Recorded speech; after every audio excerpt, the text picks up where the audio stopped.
the goal of this course to basically to go to the QFT details and to all those things that I guess you have learned or you will learn in other contexts if needed. But it's like for you to have a tool. So you learn the model, even beyond standard model a little bit, a few things here and there, neutrinos, more scalars, these sorts of things we have discussed. And now the thing is, we have a model, and now what? We want to have contact with reality. We want to make predictions. So we need to know how to calculate these things. Of course, with loops, that's where absolute reality is coming into play. We are not, but that requires QFT, and we're not going into that. It's going to be just through level things. Okay. But let's see. Let's see. So You're not sharing the screen. I need to share the screen, of course. This one. So let me put in the beginning. That's right. So where is Zoom is here. So I guess online everyone can listen to me.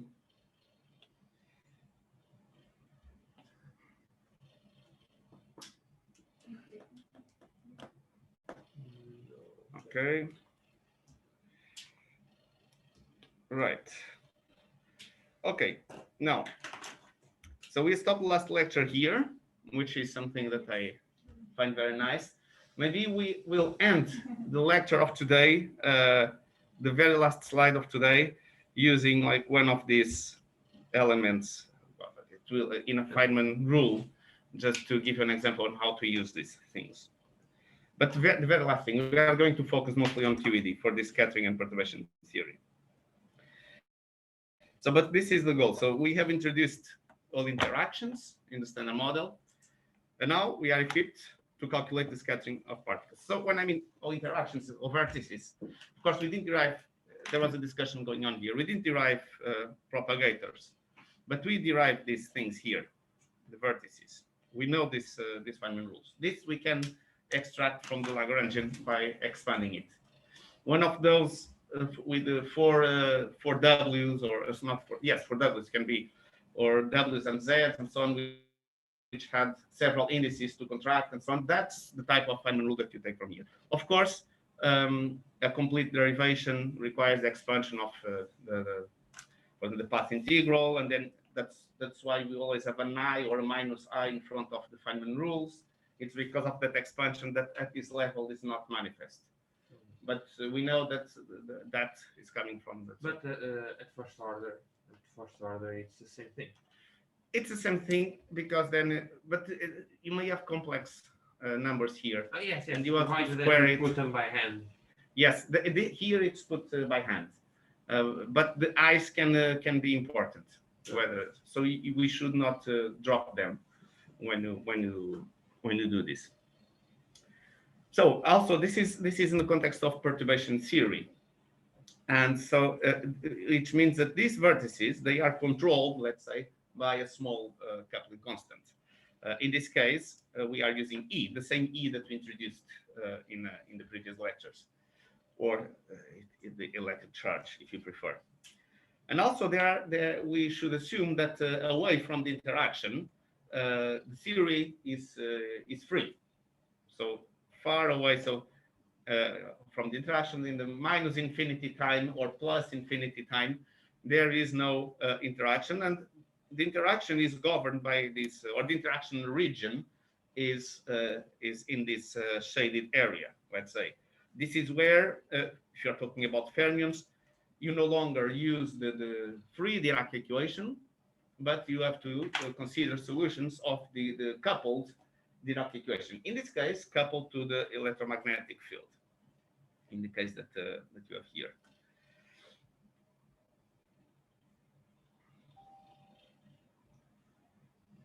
Yeah, so let's start with the Dirac equation that you've seen in the very beginning, now coupled to the electromagnetic field, and let's see that we can transform this Dirac equation into a Schrödinger-like equation. So you just expand the Dirac, so you expand this term here. You need to introduce your this term that it makes your derivative manifestly covariant. So remember, it transforms as a field. And then you have this in the expansion, you get this this additional term here, which you can reorganize these terms, also recalling some of the properties among these gamma matrices. And you can reorganize in a form where you put aside this the time derivative, and you get you get a term like this where you can identify your potential as gamma naught, gamma mu, and u. So this is your potential. So you clearly see that you can also say that the remaining parts form an Hamiltonian, like a free Hamiltonian. This H naught is a free Hamiltonian. And then you have here a potential term, EV. Redefined this way, you could have just said that the potential itself is V is E times this, but this is how it's typically done. You put E outside so that you have, because, and the reason why E should be outside the potential is because we are talking about perturbation theory in this, this level.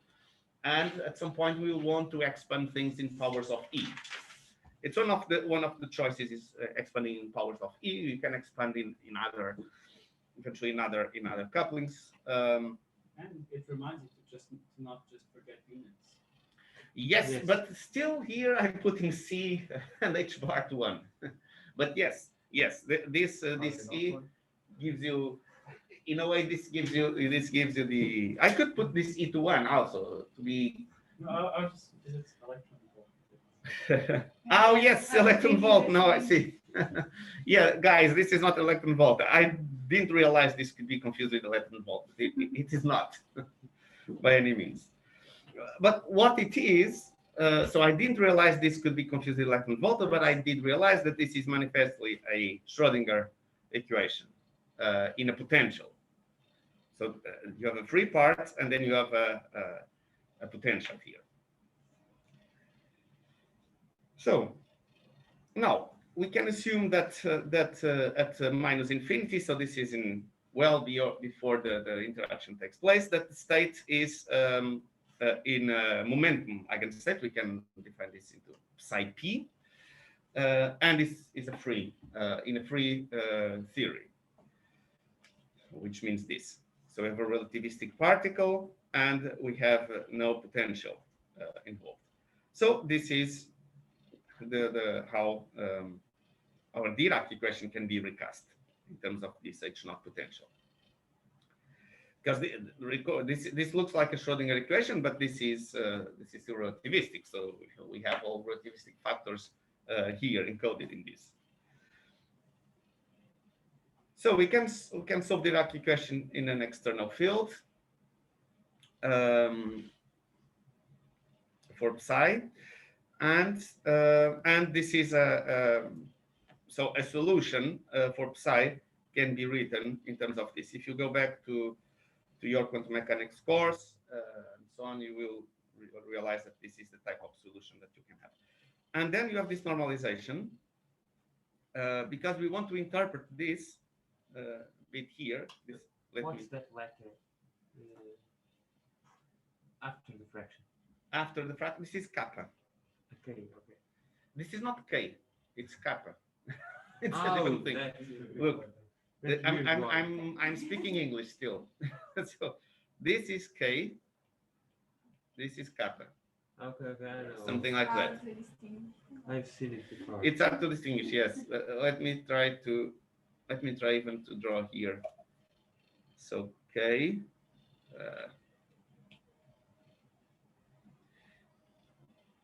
Kappa.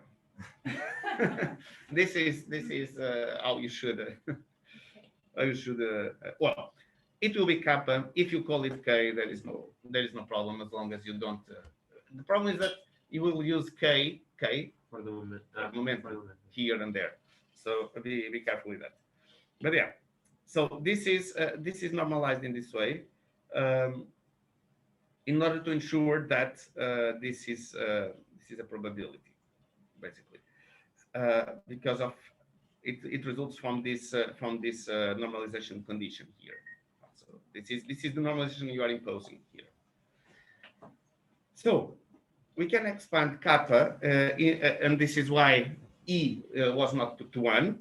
You can expand kappa in a perturbative series of E. So kappa P is in fact equal to some kappa tilde n, so I'm redefining kappa, times E to the power of n. So this is an infinite series of powers of... But to do so, the parameter E must be dimensionless, right? Because otherwise, Yes. when you do perturbative expansion, you say the parameter is small, but if it is dimensional, what is... Yeah, Dimensional power. yes, when the... I would say that here, if we put all the constants... and it is indeed a small parameter, but since we are putting H... The constants can H absorb the and dimension. and C to 1. Now I'm not exactly aware of the detail here, but I assume that the C and H bar put into 1 absorb the dimension. It should be an expansion on the fine structure constant. Yes, this is related to the fine structure. So this is so alpha is equal to E over 4 pi. Yes. Not wrong. So yes, in that sense, yes. So but that's true, of course. This has to be a dimensionalized parameter at this level. And in fact, as we define this is defined in terms of the G coupling, G equal to E over cos theta, or the opposite, E equals to G over cos theta. G sine theta, I guess. So yeah, so this is a dimensionalized parameter, yes. Yeah, in fact, here it's by construction a dimensionless parameter. Yeah, so you can plug this in your definition of psi, and you get now a series for your so basically plugging it here, you get this this expansion for psi that you define as psi. And now let's stick this into Dirac's equation, and when you stick it in there, so recall, so Dirac equation, so you have this part with the Hamiltonian and the potential here, and times psi, of course, and you have the time derivative, which is put in this side. So it's this part here. I didn't have space, so I had to split this this line here. But the point here is to note that this H naught P, it's equal to this, so you can cancel these two contributions here. So you simplify your system on from this cancellation. Yeah, but just recall, so see the Dirac equation, which is written here, so that there you go. So you have this is on the, now it turned to the right hand side, and on the left we are writing this. This is just for you to visualize. So beside that expansion, we plug the expansion here, and we plug the expansion here, but in here you need to take the time derivative. This is what is being done here. So I reverted the sides here, but this is just to localize it. So removing the terms that cancel, you get this thing that is in this purple box. And now we can evaluate it order by order, because you see you have n, e to the power n, e to the power n, but in fact there is an e lost here. So this will make the first equation, so the order 0, immediately 0 in this side. Yes, exactly. And here you get e to the power of 1. Sorry, e to the power of 0. All right. And from this you take that. So now you have the kappa naught tilde here. And you obtain this this information about the kappa tilde, because at this level you have no potential at leading order. So at kappa not n equal to 0 order. So this is like this solution is equal to the free particle 1 when time is minus infinity, like well before the interaction happens. Now for the order 1, here in fact, so it's with n equal to 0, because you have this e here, the e that was plugged there. And on the other side, it's doing the same thing. It's just identifying the term in power of e. And we can use the orthogonality relation that we have given above and obtain. Now, of course, there is a little bit of algebra here that I can jump and come down to the final result, which is this. So the initial time, so the state Ci at initial time. So as I said, I put some more details here because I typically find in books, I find that there are a lot of jumps in these details, and sometimes it's good to understand some of the intermediate steps at least. I tried to do that with at least about 90%. There will be one or another thing that I jumped that I didn't have time to think properly about the steps in between. So I confess myself already saying that there is one or other thing here that I simply jumped to the result. But I tried to be as much concrete as possible for you to see at home at least. So at time minus infinity, this is the how we can express the initial state in terms of this kappa minus infinity. And from here, because of this argument, what we have said here about that the kappa tilde naught is equal to the kappa tilde naught at minus infinity, we can extract that approximately, because this is almost the kappa minus infinity is almost kappa naught minus infinity. Not completely, but almost. So that's why we can approximate this to this solution here. And now we can plug things in because we know this, and we can plug things in and obtain and try to extract our derivative of kappa 1, kappa tilde 1. And so we get to this result, and now this is trivial to integrate. It is just doing an integration over t, where we are going to take, and as because of this definition here also, so this argument, so you get that the kappa, the first order is almost 0. So you can eliminate this part and integrate over t to get this d3x will be basically promoted to d4x. So and this is yeah, I thought I had written it here. Yeah, I think it's below, but yeah. So at times infinity, so means way after the interaction has stopped. The probability of finding a system is defined as psi f. This is just to set up our notation. Psi f is the probability of finding a certain state after the interaction. And to order 1, we can write our probability in this way, the squared of this kappa parameter.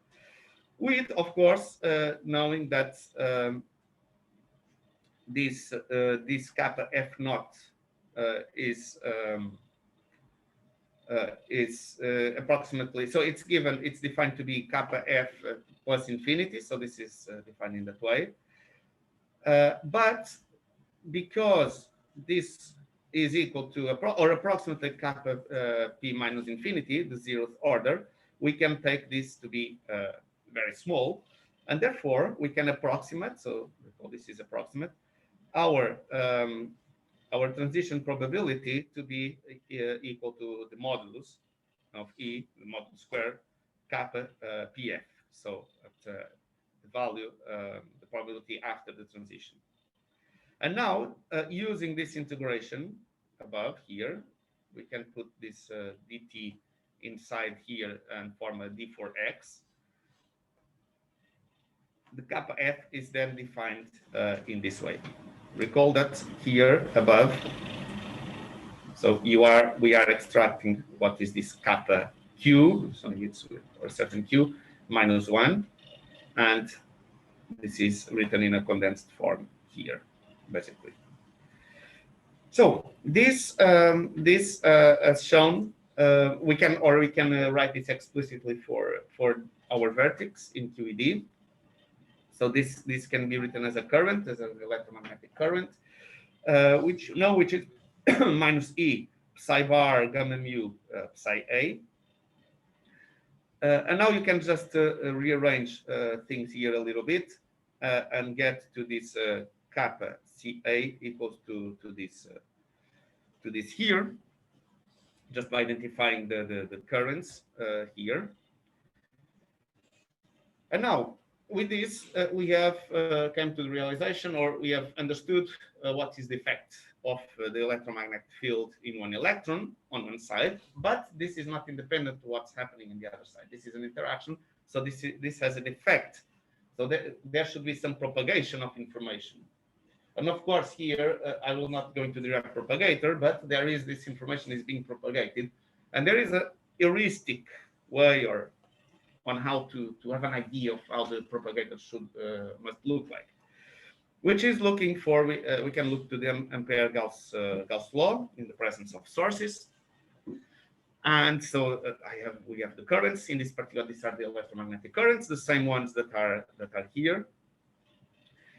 And because of the gauge invariance, you know that we have we have a freedom here to play around with these potentials.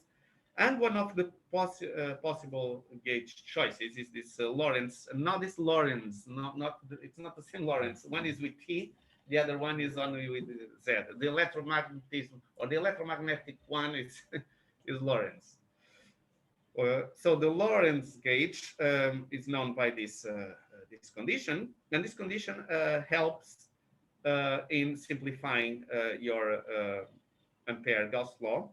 So you just expand it, and then you see that you have these parts here that just go to zero. So the d mu nu f mu nu equal to d square a nu. Now you just pass to the momentum space, and in fact that's what typically happens. You do this Fourier transformation. You go to the coordinate space to the momentum space, and this is why you're doing functions and comes about. But here we will just be very simplistic and saying d mu becomes minus I q mu. And with that, we can recast this equation in this term and solve for A, and we get this form of the propagator.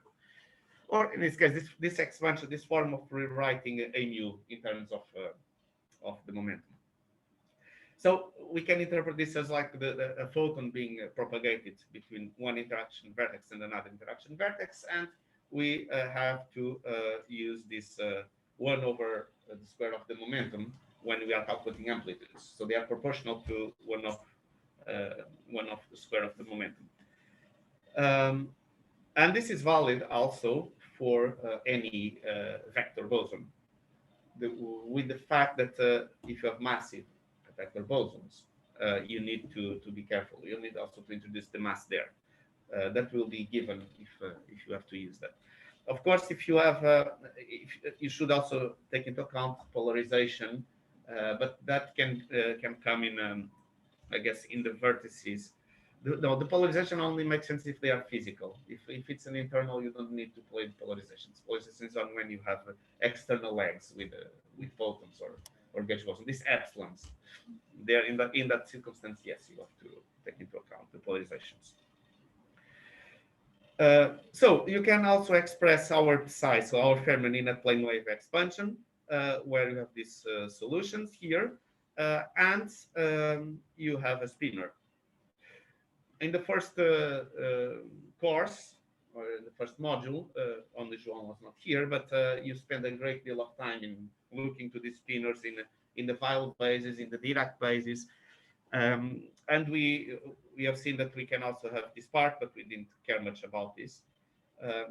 But the point here now, this part is important because when you write your current, you need not only to take into account the spinners, but also this exponential. And this is what will lead you to momentum conservation in vertices. That will become evident further down. That So kind of impose a Dirac function. yes, that will when you do the integration, that's Dirac delta. Yes. Yes, Yes, exactly. something like that. Exactly, and that integral is 0 when you have different momentum. So we can put all together with some colors. Why don't you see it? No. Nope. It's happening again. Are you connected to Wi-Fi or?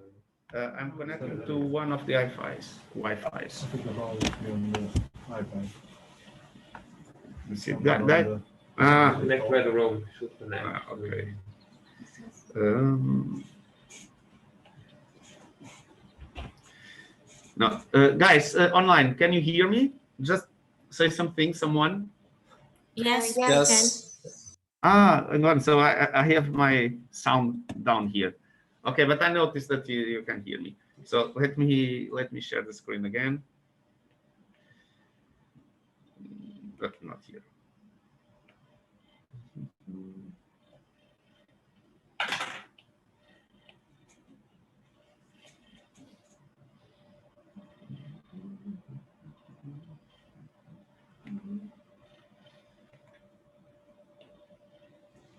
Right. So now this is putting everything together. We have a current here. So we write it this J mu, which has to do with this part here. The green one has to do with this part here. And of course, here I'm defining the time in this direction. I can also define the time like this. Sometimes I may do that, but that's very important because that changes the channel that you are looking for, and that can change particle into antiparticles and so on. So it's very important to know. It's fine. Is it okay? Yeah. I'm back in there. So if I start feeling cold, I will just turn. I will. But well, I will close a little bit. I have a bit of.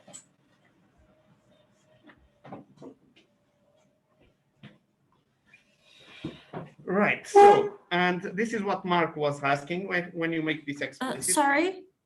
Yes.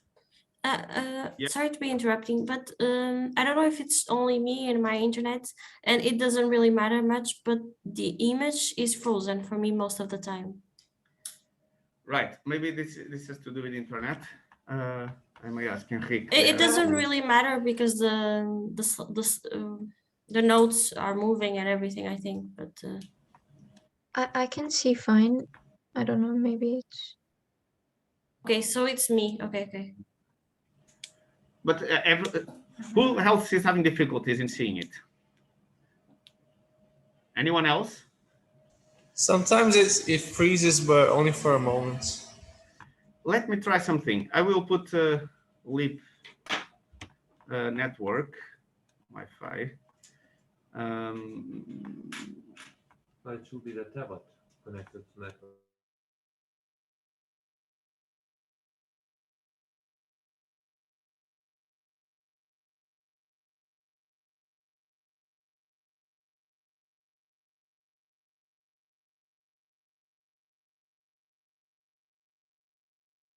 What is the leap network? Now I can see it. I remember last time the Electro network was the only one that actually worked properly. Yes, I used the headroom in the tablet last time, all time. So is it still frozen to somebody or is it okay now? It's perfect. Okay, if it starts freezing again, tell me because I will put also the leap network. I put the leap network on the computer now, and I can put the leap network on both. If it's, Okay, thank you. There is one one less degree of of problem, at least in terms of network at the moment. Okay, right. So this is putting everything together in the definition of this kappa. So we have come step by step to the realization that kappa is of this form. And now, if you explicitly put your spinors and your plane wave solutions, and because of this integration that you have here, so you can single out outside the spinor parts and the propagator, and you have this function that is a delta function, as we were just discussing here, and this is what forces momentum conservation in each vertex, exactly. And by doing that, by doing this, we are. It's becoming clear that this diagram is not only a pictorial aid. This is really a mathematical expression.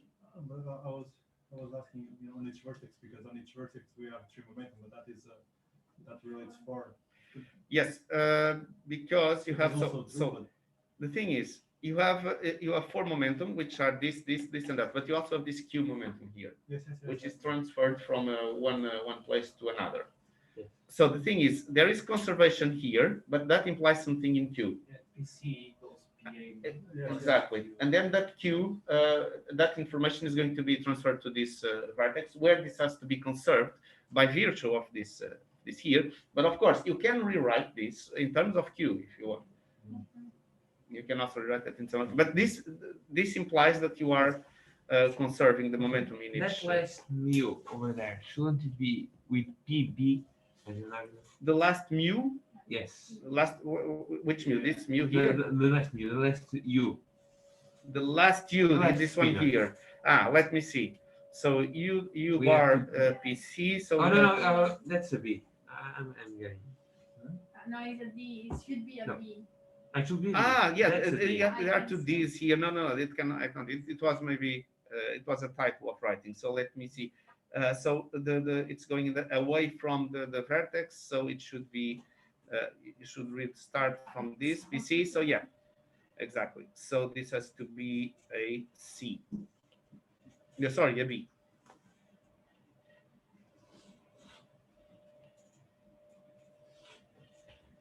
Right, because it relates to this one.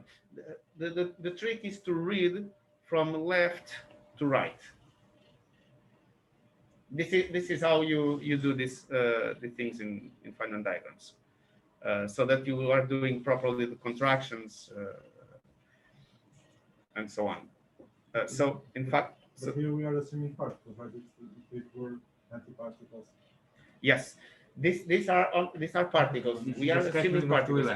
Yes, this is like true, for example, to electron scattering. If we were assuming antiparticles, we would have to use V. Yes.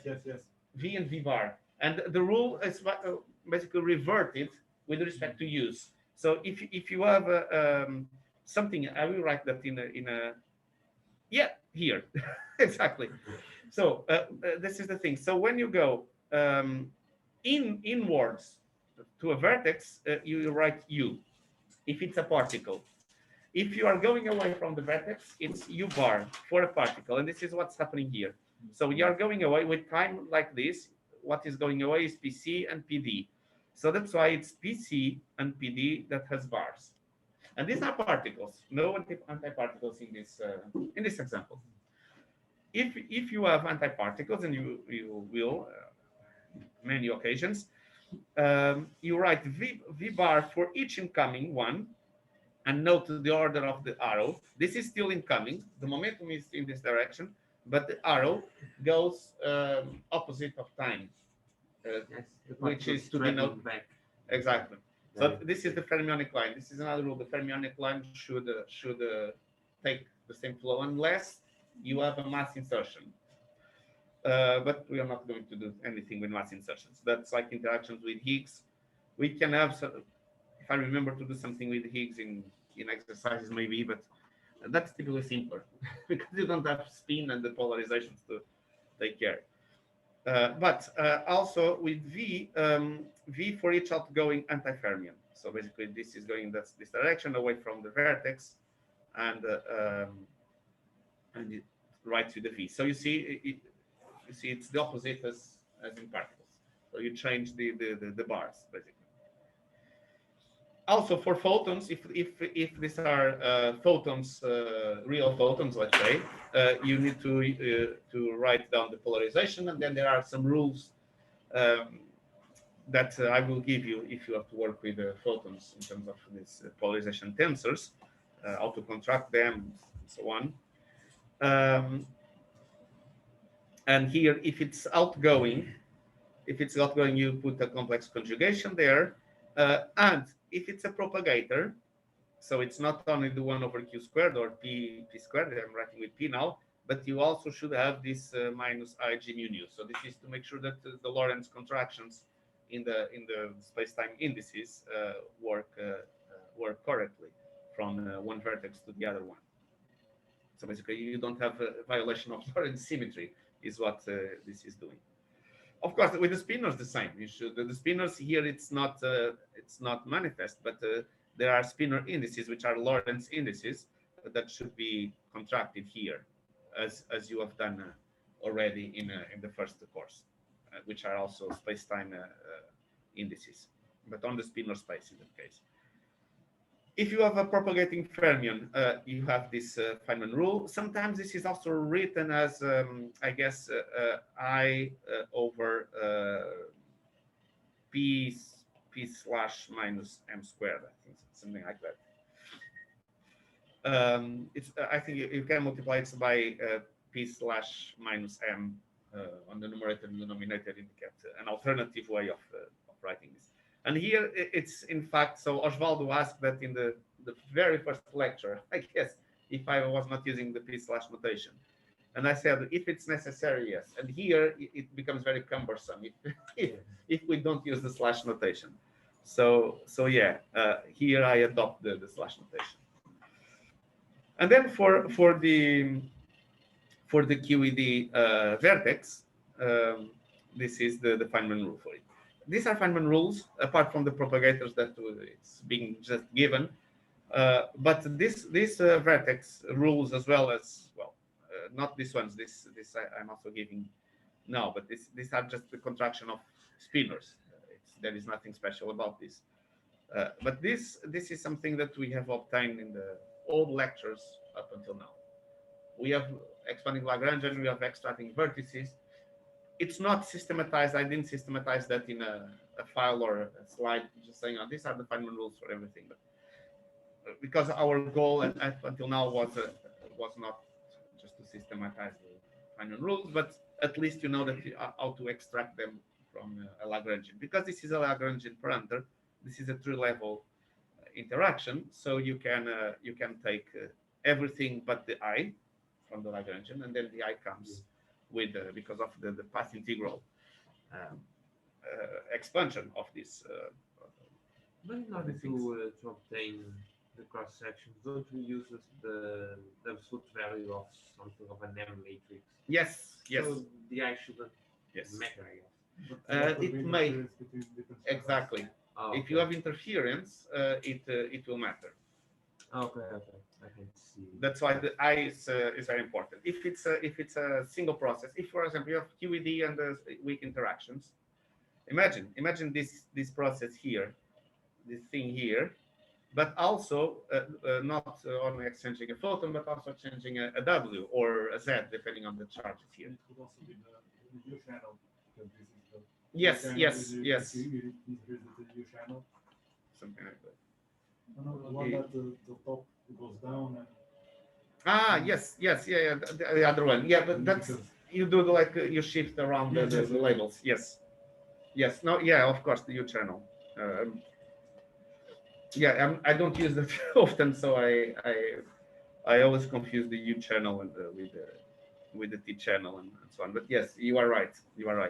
But in that case, exactly. So you have these two contributions that you have to cross those things over, and then when you square, you have also the 2 times the reals of M1, M2. I guess. But we will come to those. We'll come down to that. Right now, this is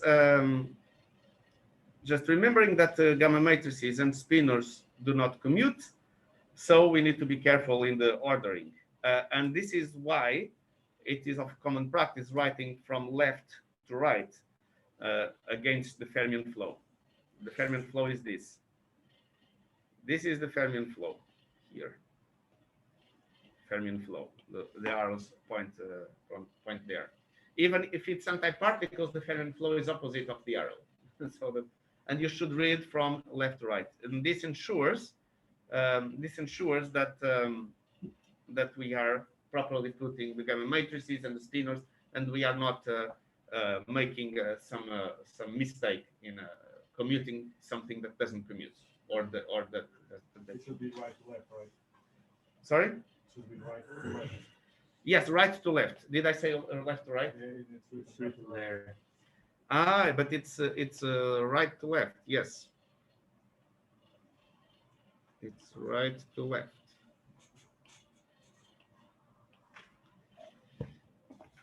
From right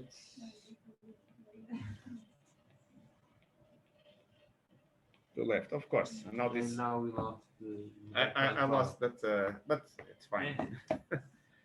It's okay. I can revive that. So that let's. I can do that. Let's do that.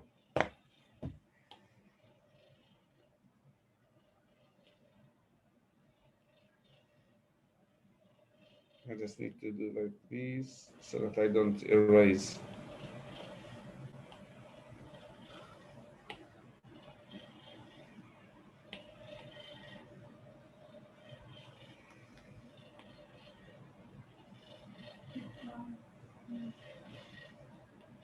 I'm guessing you're very good at that game operation.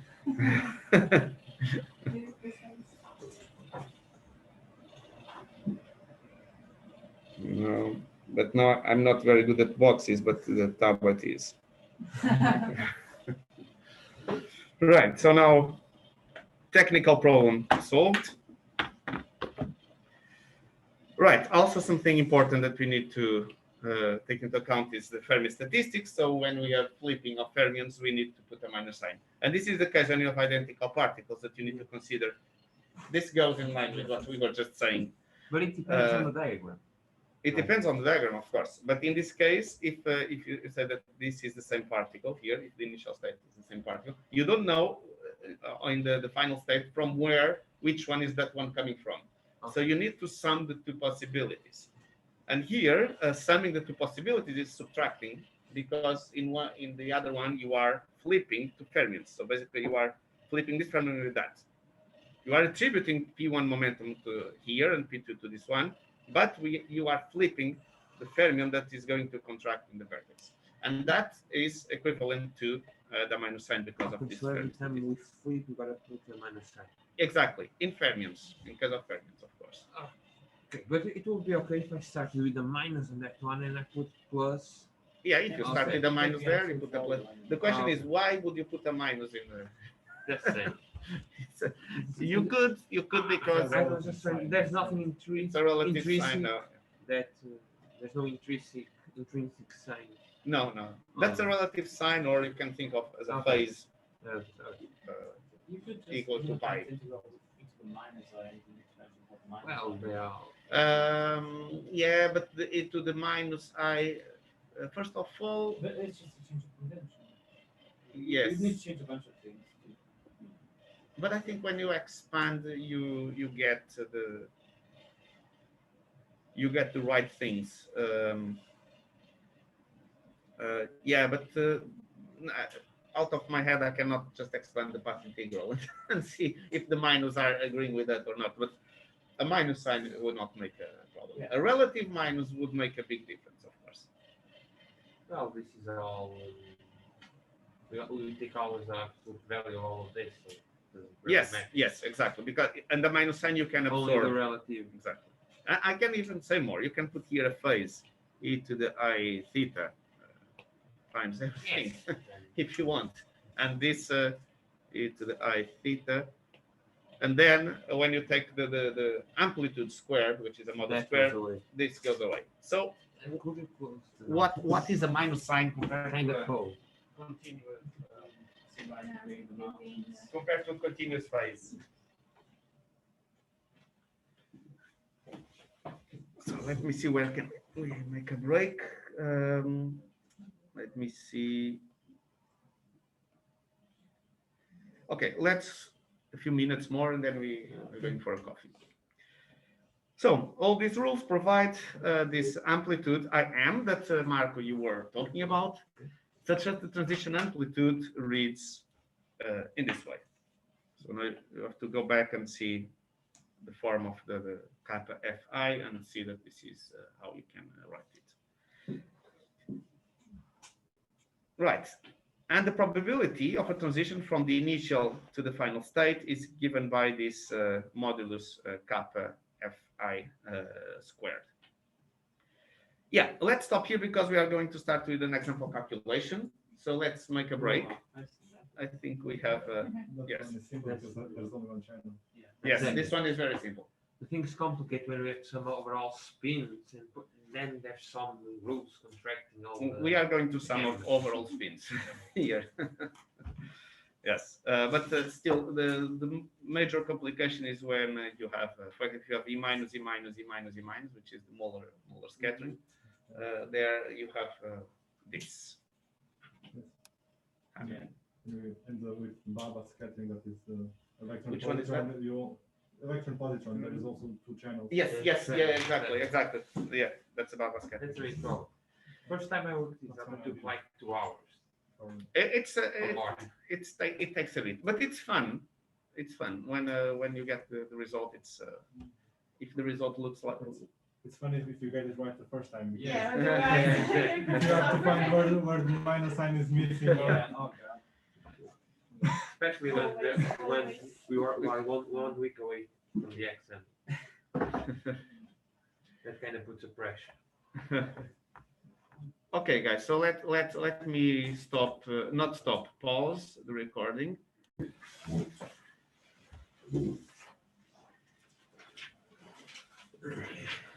All right. So, okay, please. When you sit, take your time. Let me see if everyone online. There's nothing there. Okay. No action to take.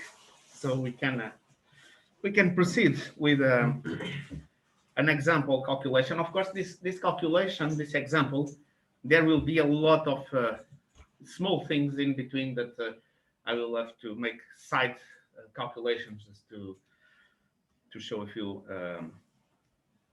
to introduce other concepts or other details. So, but this is the example of the calculation, this electron muon elastic scattering. Elastic because the initial and final state is the same. So this is the definition of an elastic scattering. But you're only taking the D channel only, right? it's the only one that is. Yes, That's and only on here there. it's the only Okay, one. okay. Here it's the only one. Yeah. Right. Just one question. Yes, please. How do we find out which diagrams there exist? Because I don't remember. We just look at the inputs and the outputs. Yes, You have to exactly. have the So Feynman laws. Yeah, but Oh, it's okay. you have the Exactly. rules. You have the final rules. You have the Okay. you have the vertices. Let's start with that. I can already see. Here, Right. if If it it was, for one, example, because if it's impossible to have an electron transform into a mu. Exactly. because if Exactly. this was the S channel, I would have seen the first two coupled Mhm. with a gamma. Okay, okay. Mhm. Okay. Exactly. So this is the how you just write all possibilities that you can think of. Right. So let's look into this example calculation. So you write down the amplitude IM, and now the I is here. So we have to put these I's for the same reasons that I've been talking about.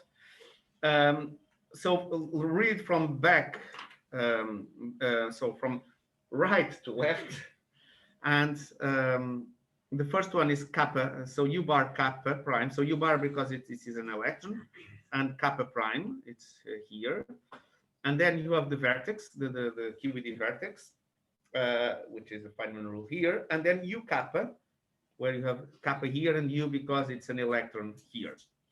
Then you have the propagator, and you insert the propagator here, which is G mu nu. This mu and nu will couple. So I'm identifying here the vertices with mu and nu, just for us to know where this Lorentz index is. So let's go the Lorentz flow. How is it going to go? I just have a question. Yes. Here, G mu is it's any space-time metric, or it's just the Minkowski metric? Minkowski metric. Oh, okay. But if you are now that you ask, and that's now it's I will speculate, of course. But this is if you are in a background, a curved space-time background, you need to change this G mu nu. I'm speculating in the sense that it should change, but it's not clear how, because the Minkowski metric is very special. Yes. You need to determine it, for example, so we don't have. perhaps other things will change. That's the part that I don't know how to happen. Because I can just Space-time there is compactification, so we have to have to make sure that the volume is preserved. Mhm. But what I imagine is that the interactions will be sensitive to gravity there. If you are in a strong gravity limit. It will be just QFT over a curved background. But that's where I want to Just to over lead. it, nothing else But matters. the But thing is that asymptotically, you can always go we always consider to it flat. locally flat space-time. So Yes, but you already Um, made some propagate- assumptions on the Flat space. interaction. The thing is, I know I recently there was a discussion with the referee in a paper because of that, and we wrote some Feynman. It was in this paper with Carlos.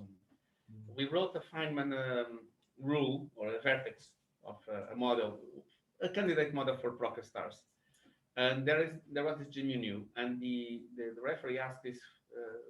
It should be clarified if this G mu nu will be that's why modified. And what we said is that G mu nu should be modified according to the gravitational background. That if you are in a strong gravity limit, because this is the space-time metric, your Lorentz symmetry is here, so that is affected by the space-time geometry that you have behind. If you are going to have something here in these gammas, I'm not Of sure. course, you have to solve the Dirac equation with covariant derivative. No, Yeah, and you no, should you put. don't- not for, because those terms are asymptotic, and I'm thinking you could always consider to be Yes. asymptotic flat. But not all And that's space why time. you couldn't just use. But locally that's flat coordinates. when you go away from the. Yeah, but that's where those. But not all terms kinds come of from. space times are asymptotically flat. So in general, you must use covariant derivatives and all that. Sure. Yes. But if you are in the thing is, the derivative itself should be put into this covariant derivative in. Oh, so in, those are in the GR. that we see there. Oh, The connection okay, is- but like on, no, but there's no propagators here. No, I'm thinking. No, yeah, the propagator is here. But the thing is, So that's how you need it. if you are in a background, a strong gravity background, you should take into account effects from curvature. I don't know more beyond this. it's very hard because the propagator would probe the quantum nature of space-time at a scale that Exactly. So we can't even. exactly. So there are all sorts of Yes, but then questions and problems. In a semi-classical approximation, where gravity is classical and this is well quantum. Yes. Even then, it would be very hard. There's an ambiguity there, Everything- of course. We are trying to describe a quantum process and then putting a classical gravitational background, but it should be quantum if your energy is sufficiently high. To a first approximation, you just substitute mu by the Mhm. metric, and Yeah. it will work fine. But that should be a normalization factor, at least. Because you have to make sure that the integrals are normalized and all that. The thing is, Yes. you can find it. The literature is the rich metric. in like Klein-Gordon and Dirac equation in There's a curved book by space-time. Wald, which is curved quantum field theory in curved. In curved space-time, yeah, exactly. The thing is, all of these rules are redefined there in this Yeah. type of books and references. In the Lagrangian, you get that normalization because you have like the 1 over square root of g, right? So that the g is a determinant of g. But you need the metric to define the inner products. So Exactly. The Yeah, contraction yes, is there. yes, here you have EP equals P squared minus M or something. exactly. And the p That's square because depends on. that is at the mu nu. equals Exactly. P mu nu. The contraction between four vectors will be a bit more complex. So it's not as simple as No, this. but at that point, no. Imagine just curved space much which isn't even diagonal. Jesus Christ. But even here, the gamma mu contracted with the metric doesn't have to be a diagonal. I don't even think that the gamma matrices stand as they are in curved space-time. Well, I've heard let's something- think. The gamma matrices, they are they result from an algebra, this Clifford algebra. So they have a group theoretical nature. Yeah. In its if you go into the most fundamental. They are related to the internal degrees of freedom. Exactly, So and they are related problem to should well, they are related to spin. So it's Lorentz. It comes from Lorentz symmetry. It's gamma mu, and then they have alpha beta indices, and alpha locally, beta are yeah. spinor indices, which are space-time symmetries. So it's not clear. It's not clear that they will be. Locally, As they are. there's always Lorentz symmetry, right? In this case, it's not internal symmetry for this. You calculate those terms are asymptotic, aren't they? Which terms? Those u, e, We just taking time to minus. Yeah, exactly. So it's asymptotic here, away from the plus infinity, minus infinity. Yes, exactly. So the interaction is where you have. But the thing is, they are asymptotic, but in an antidecider space, it's not asymptotic with flat. So. But that's the thing. It depends on what is your space-time, your background that you have. Generally. Right, but the point is, if you're just trying to do interactions in a curved space-time, I mean, if we're talking about two particles that come from infinity and meet near some massive object, in that case, you know, if it's a flat, you should be able to space. But are really they coming from near infinity? Are they produced in a place where you have a curved space-time, and then the interaction is it's still infinitely away from the place where they're produced?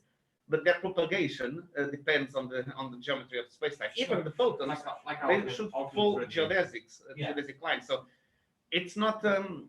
What I can tell is that from my intuition is that you cannot just make a flat approximation if you are in a strong gravity environment. But how you should modify this, it's something that is beyond my knowledge. But of course, you need to take that into account. Right. But let's move on. The thing is, this is like the master formula.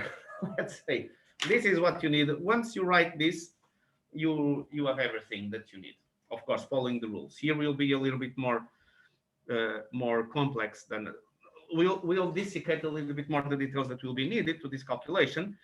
But this is all you need to write. So to get the total probability, we have to square this the thing here, and also average over initial spins and sum over final spin. So this is the rule. This 1/4, it's because initially you don't know exactly what was your state initially. You know your final state, but you don't know what happened initially. And you have this 1/4 because you have these possible helicity configurations. Let me zoom in a little bit.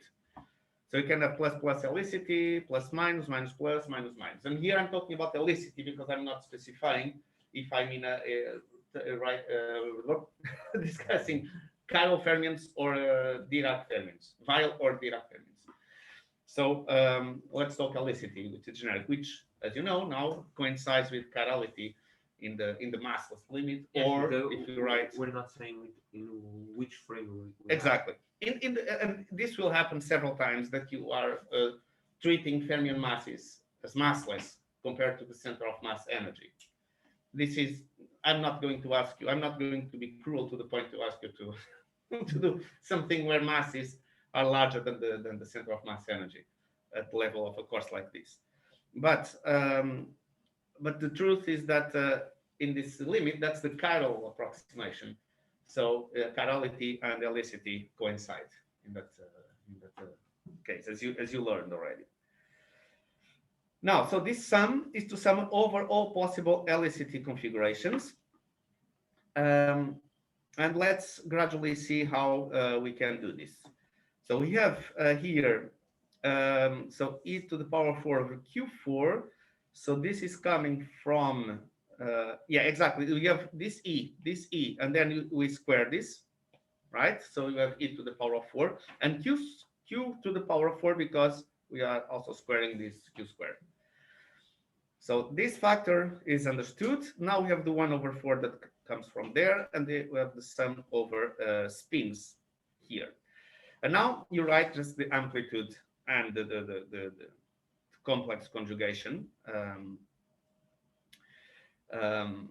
Exactly. So this is let me just have a look. M squared, exactly.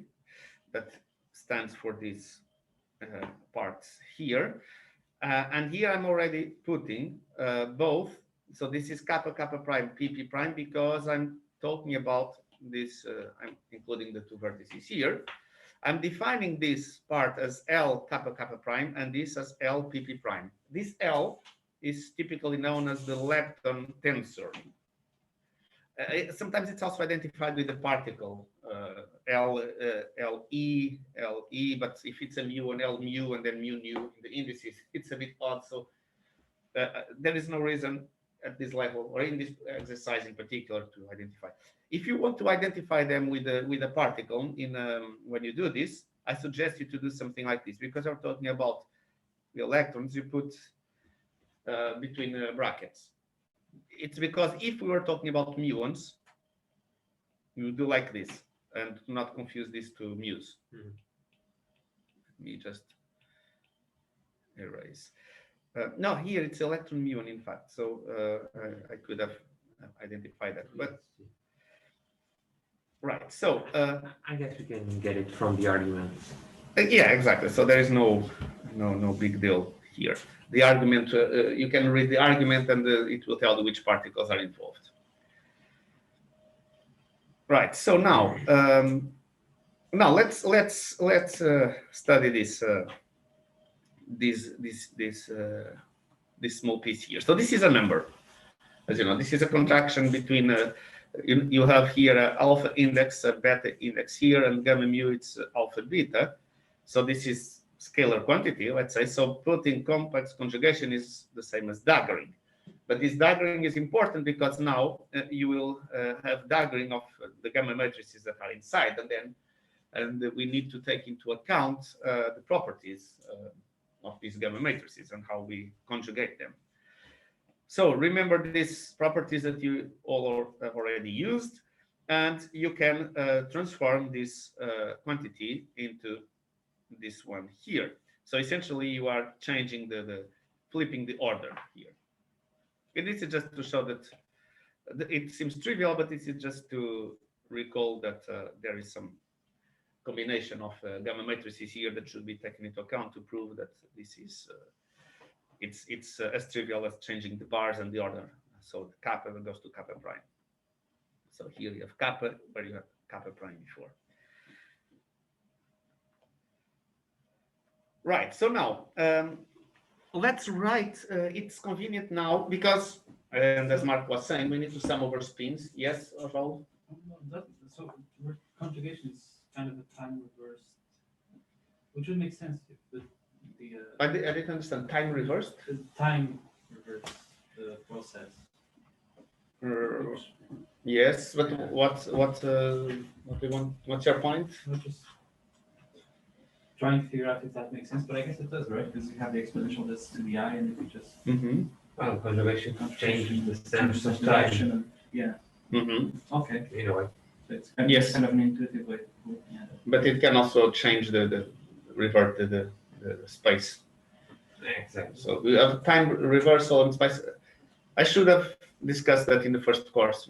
Next year I will do that in principle to introduce those operators. There are operators for those particular operations, which are symmetry of they are space-time symmetries, discrete space-time symmetries are kind of the Z2 transformation. Auto charge conjugation is an important thing. We didn't discuss any of those, but I think it's important. Next year I will do that in principle. So now, because of the sum over spins, it's important to also expand this in terms of write explicitly in terms of all indices here. So we have S is goes to 1 and 2 because here we are talking about for component spinors, but you know that you can write this. Actually, I wrote this here. Here you can write this in this way. So this is a 1 0, and this is a 0 1. So this is spin or LCT plus, and this one or spin. In this case, it's spin plus, and here's a spin minus. And this, when it goes to 1 and 2, it's covering the 1 covers this, and 2 covers this this part here. Well, actually, the S, if this is exactly if this is consistent with that, S should cover between 0, so 1 and 2, and here it's 1 and 2. That's it. That's the correct way of putting it. 1 and 2 because you have the 2 components in each of these sides.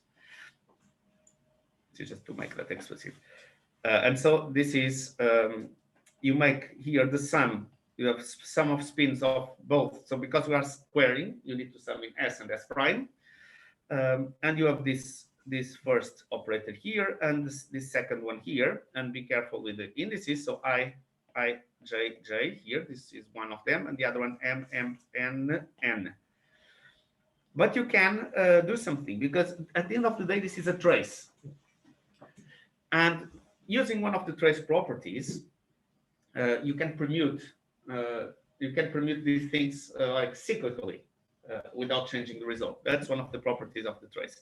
So it's convenient to bring this guy to this place, and this is exactly what is being done here, and put the sums, because this allows us to isolate this summation in spins in two different places.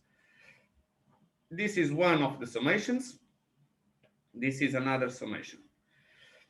And this object here, this is a matrix that will have to contract with this matrix here. And the same here, it's another matrix which will contract with this one here.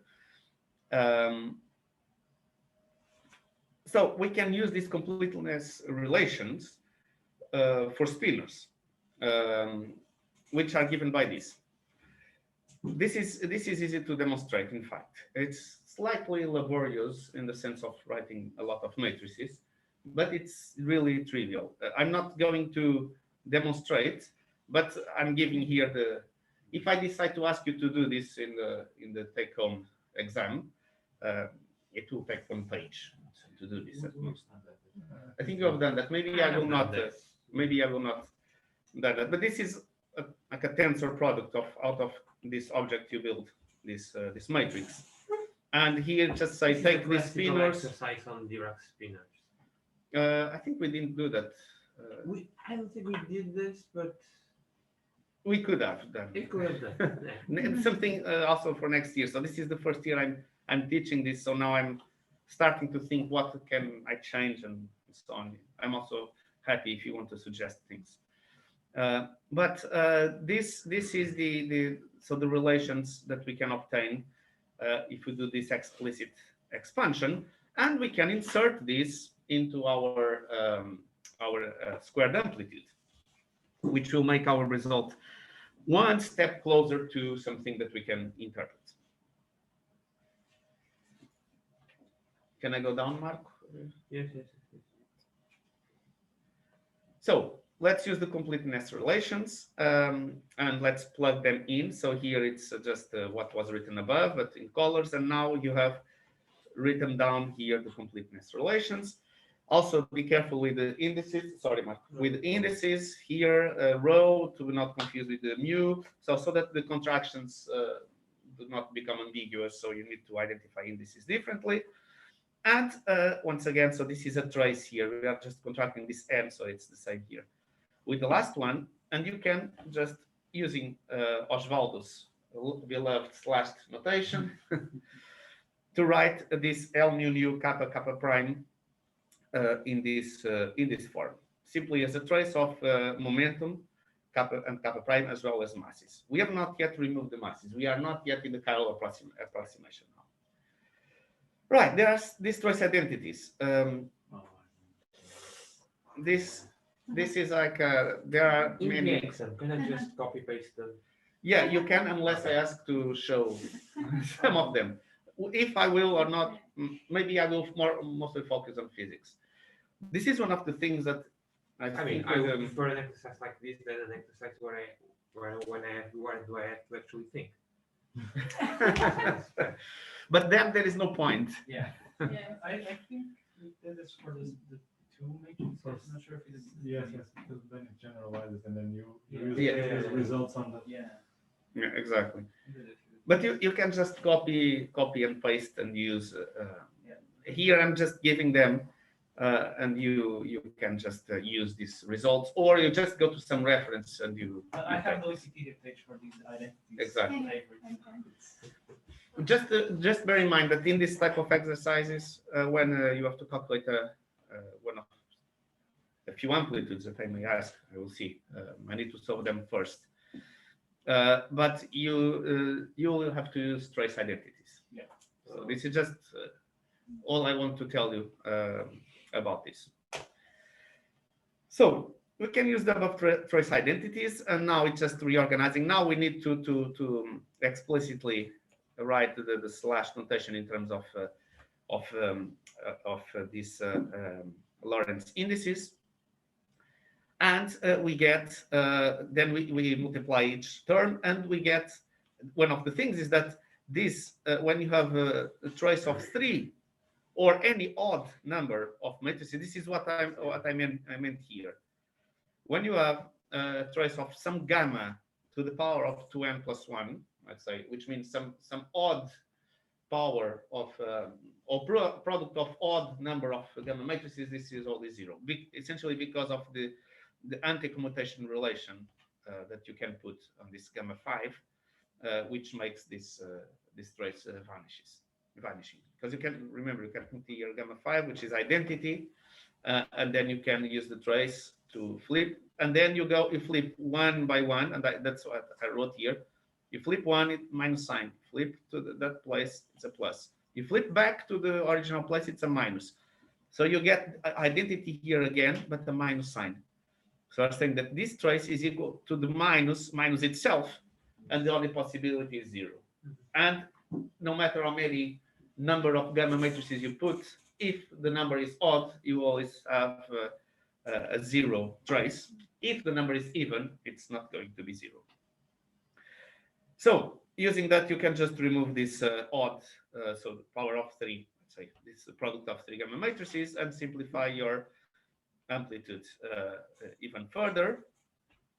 And of course, now using the trace identities again, so you have the trace of these gamma matrices and the trace of 2 of them, which is, the results are here. The trace of 4 is this combination of G mu nus, and the trace of 2 is just 4 G mu nu. So putting this together, this is a trace of 4, this is the trace of 2, and you can put all of this in, because now you act this on kappa alpha, kappa beta to raise the indices, and this is the expression that you get. You can bring it back to the and this is it. So I've just reorganized the terms here, and this is the expression after extracting the trace. But this is not yet the final result. There are more things that we can do about this. Right, so back to the electron-muon elastic scattering. We have determined the expression for L mu nu kappa kappa prime. So we just use the same result for the L mu nu pp prime, and you get this expression. And now this is a bit of algebra. You don't have to. The algebra here is rather simple. I'm already identifying here the electron mass and here the muon mass. It's already being identified. I can just reorganize this. This is just simple, just multiplying term by term here. And at the end, you realize that you have. That's have you already considered? No, the masses are still there. Okay. Yeah, the masses are there. I'm not yet removing the masses. I will remove them later on. So here, what you do basically, you will find out that there are terms that you can eliminate. For example, this minus 4 minus p slash p, and here you have 4 times this. When I was solving this, because I confess I don't do this type of things since maybe 2008 or 2009. So when I was solving this here, and you see the letter is not very neat because I was solving this here directly. And I was really being afraid when I was here. I was not seeing anything canceling, and I was, oh no, what did I do wrong? But then I saw this 4 popping up, and I was really happy with that. That's why I kept the full calculation here. So the point is just carry on with the calculation and reach this result. And now I'm putting here some mark, because there is now to introduce another thing to simplify our lives that I mentioned. That is, we are talking about why are we doing this? We are interested in high energy physics processes. At the very least, energies like LHC, or even if it's lower energies, if it's like electron positron collider 200 GeV. We don't even consider the mass of the muon. Not even the mass of the muon. Okay. It's like 100 MeV, so the mass of the muon. So it's really it's 3 orders of 3, 4, 5, 6 orders of magnitude lighter than the center of mass energy of the LHC. Okay, Even or 5 orders of magnitude lighter than the electric scale or the left collider, if you think so. You really don't need it, not even the tau mass. So the only mass that typically at this level is necessary to take into account is the top mass. It's the only one that really matters. Not even the third generation quarks, I mean the bottom, not the top, the bottom, at this level can even be neglected. But of course, if you are doing a center of mass of 200 GeV and the top quark plays a role, then you need to take this into account.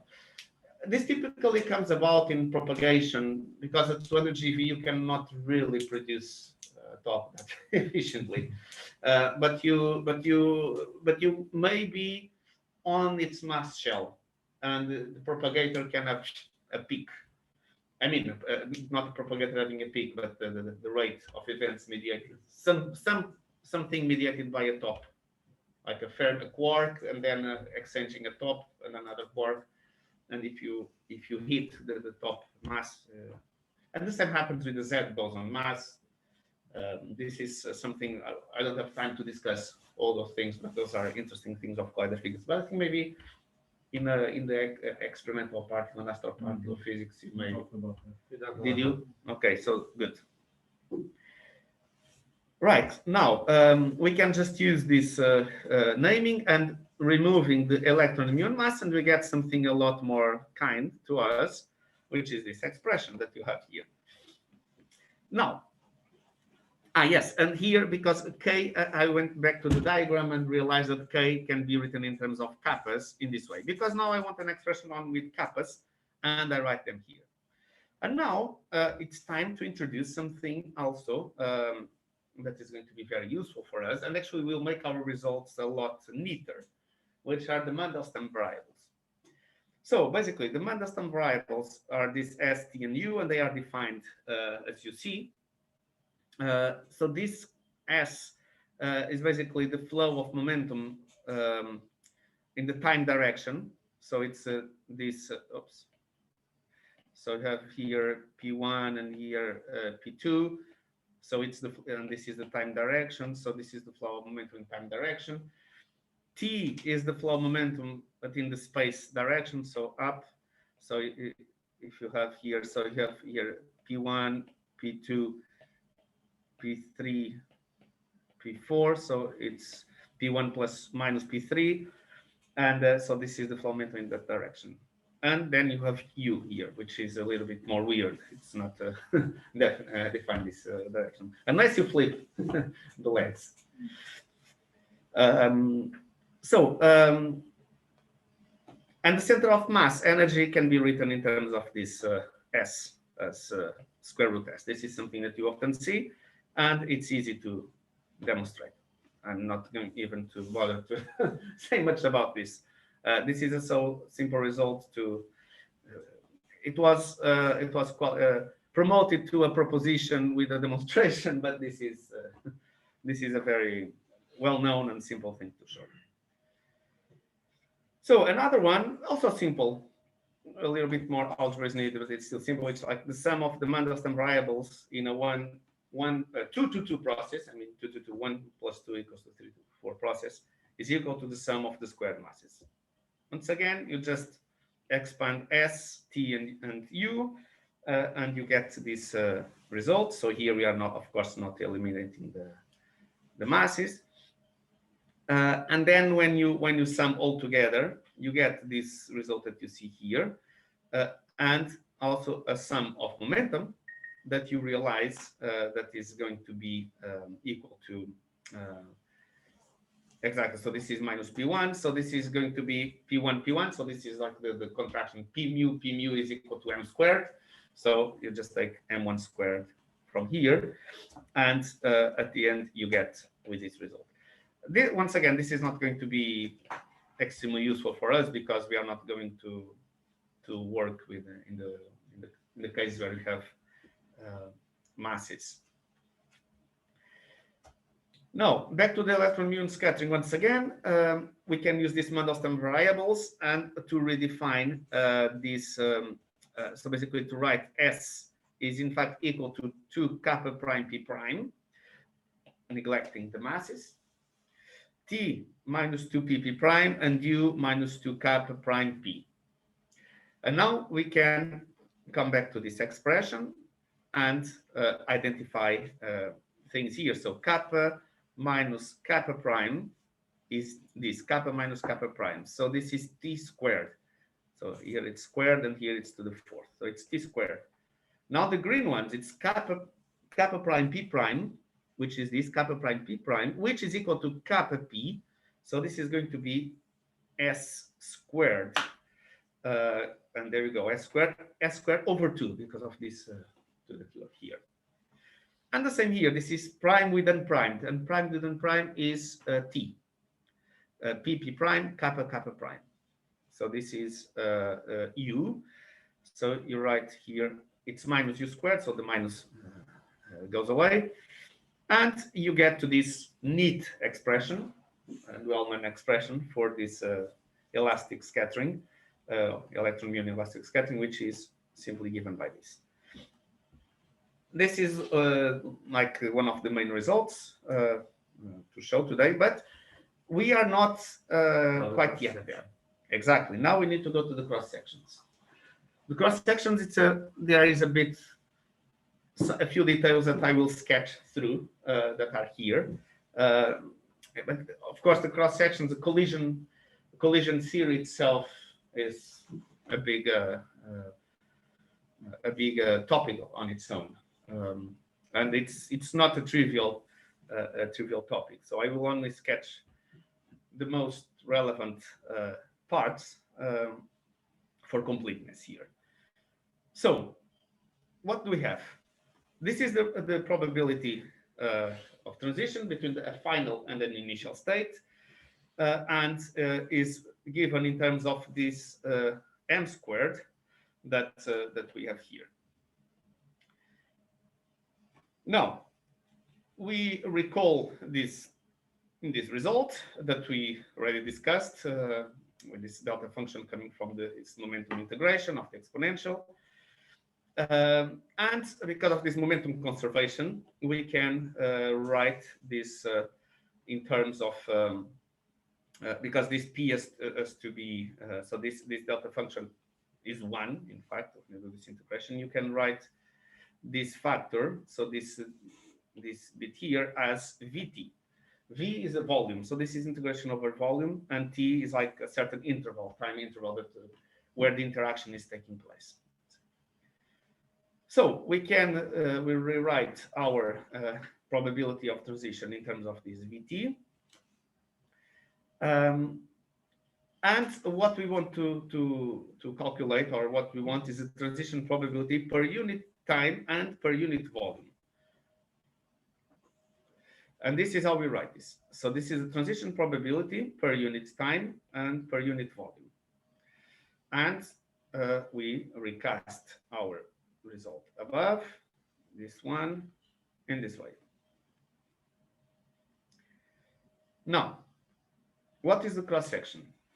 So it's the probability of transition per unit volume, per unit time, times the number of final states over the initial flux of particles. Shouldn't that time interval and volume element be infinitesimal? Let me think.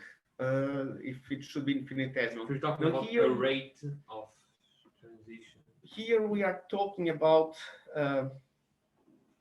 does it really matter here? So this is between a certain interval. Yes, it can be whatever. So the infinitesimal, it's already here. This can be. Okay. This has to do. This will end up as a problem of a particle in a box, in a way. So this has to do with the size of the box, which is your volume, which is the place where your interaction makes sense. For example, in real life, do we assign values to those volumes? No, because these things are going to cancel out. Okay. This is just on the way to understand, because the definition of flux itself has the time in it, and also the number of final states will have volume on it, because we are talking about final states per particle per unit volume. There are things here that so these quantities will cancel out. So what is the initial flux? So in the laboratory frame, we can consider a particle A moving with velocity VA hitting a fixed target. So some particle B, stationary. But of course, we are dealing with the Lorentz invariant, or we can redefine all of this in terms of another reference frame that the result should be the same.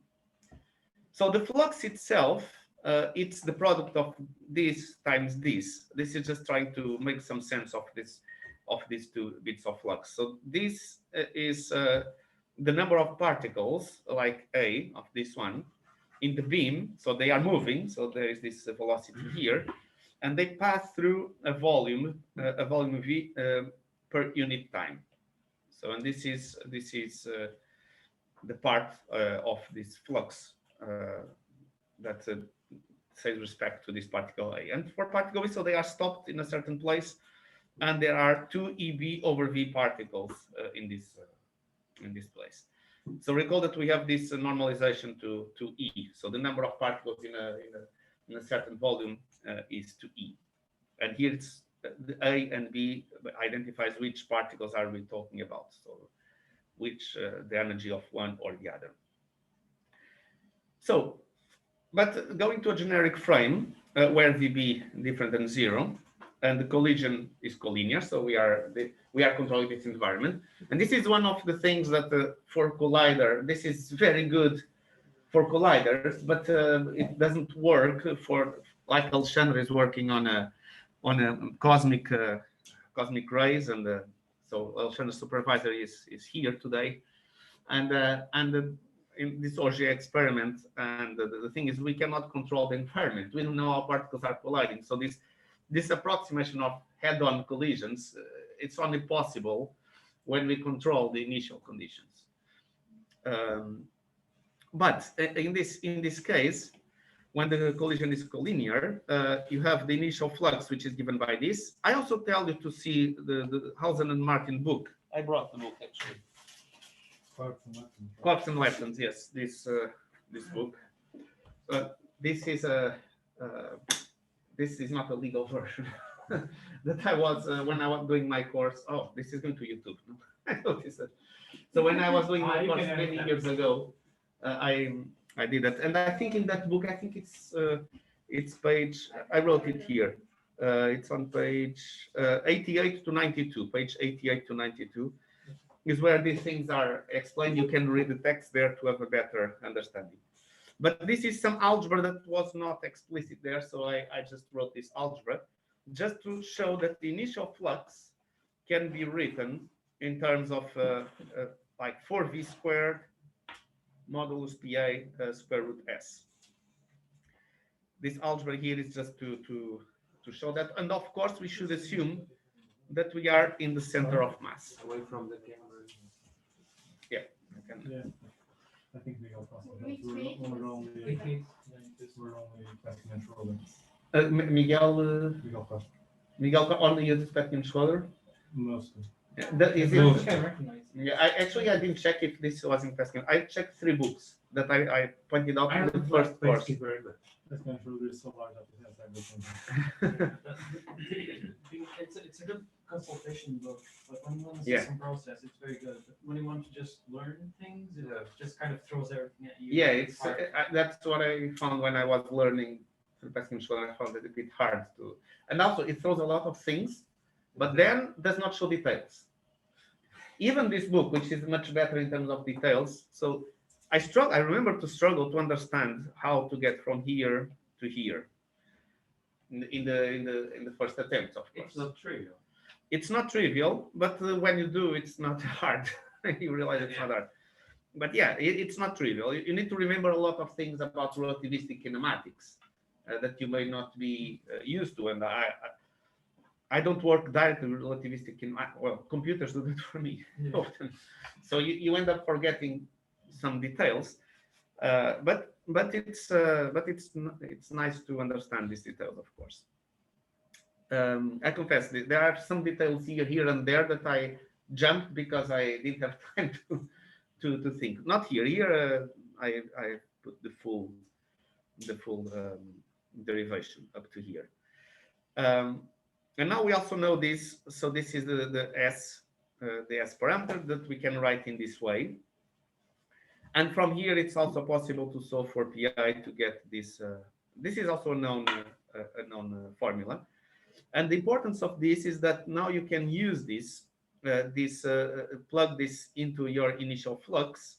So you have this pi here, and you can plug this. You have the square root s, which will cut with that. This one here.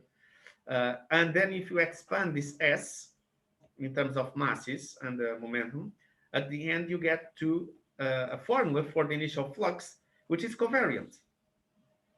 So this is Lorentz invariant formula. So which is convenient to have when you're doing this type of calculations, because this is the same for any reference frame.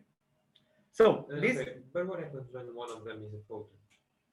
If it's a photon, you don't have the mass. But you get a negative number.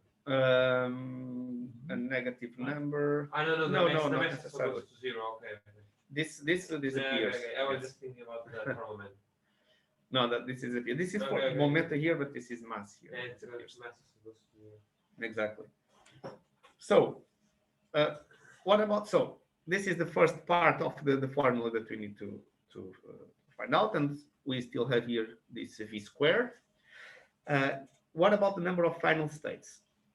So this is like looking to a particle in a box, and remember, because of these solutions, if you remember when you quantize a particle in a box, you have this, so P equals to 2 pi over L.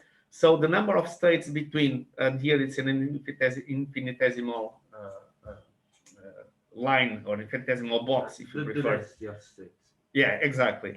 It's L over 2 pi dpx. So in a volume V, you just have the product of the three directions, which gives this element here. But there are two e-particles in the volume V. So if you want to know the number of final states per particle, which is what we want to know, we get this expression here. V over 2 pi, 2 pi to the power of 3, dp3 over 2e. And now, because we have these two, in the final states, we have the momentum C and momentum D. Remember that? So we have this integration measure with these two parts. And now you have two V's here that will cancel this V squared here.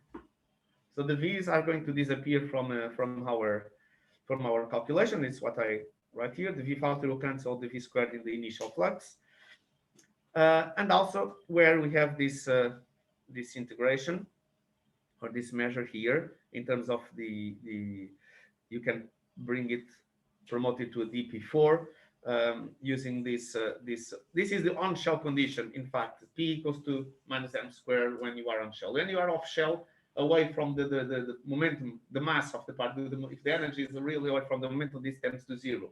So that's why processes that are highly off shell are rare to happen.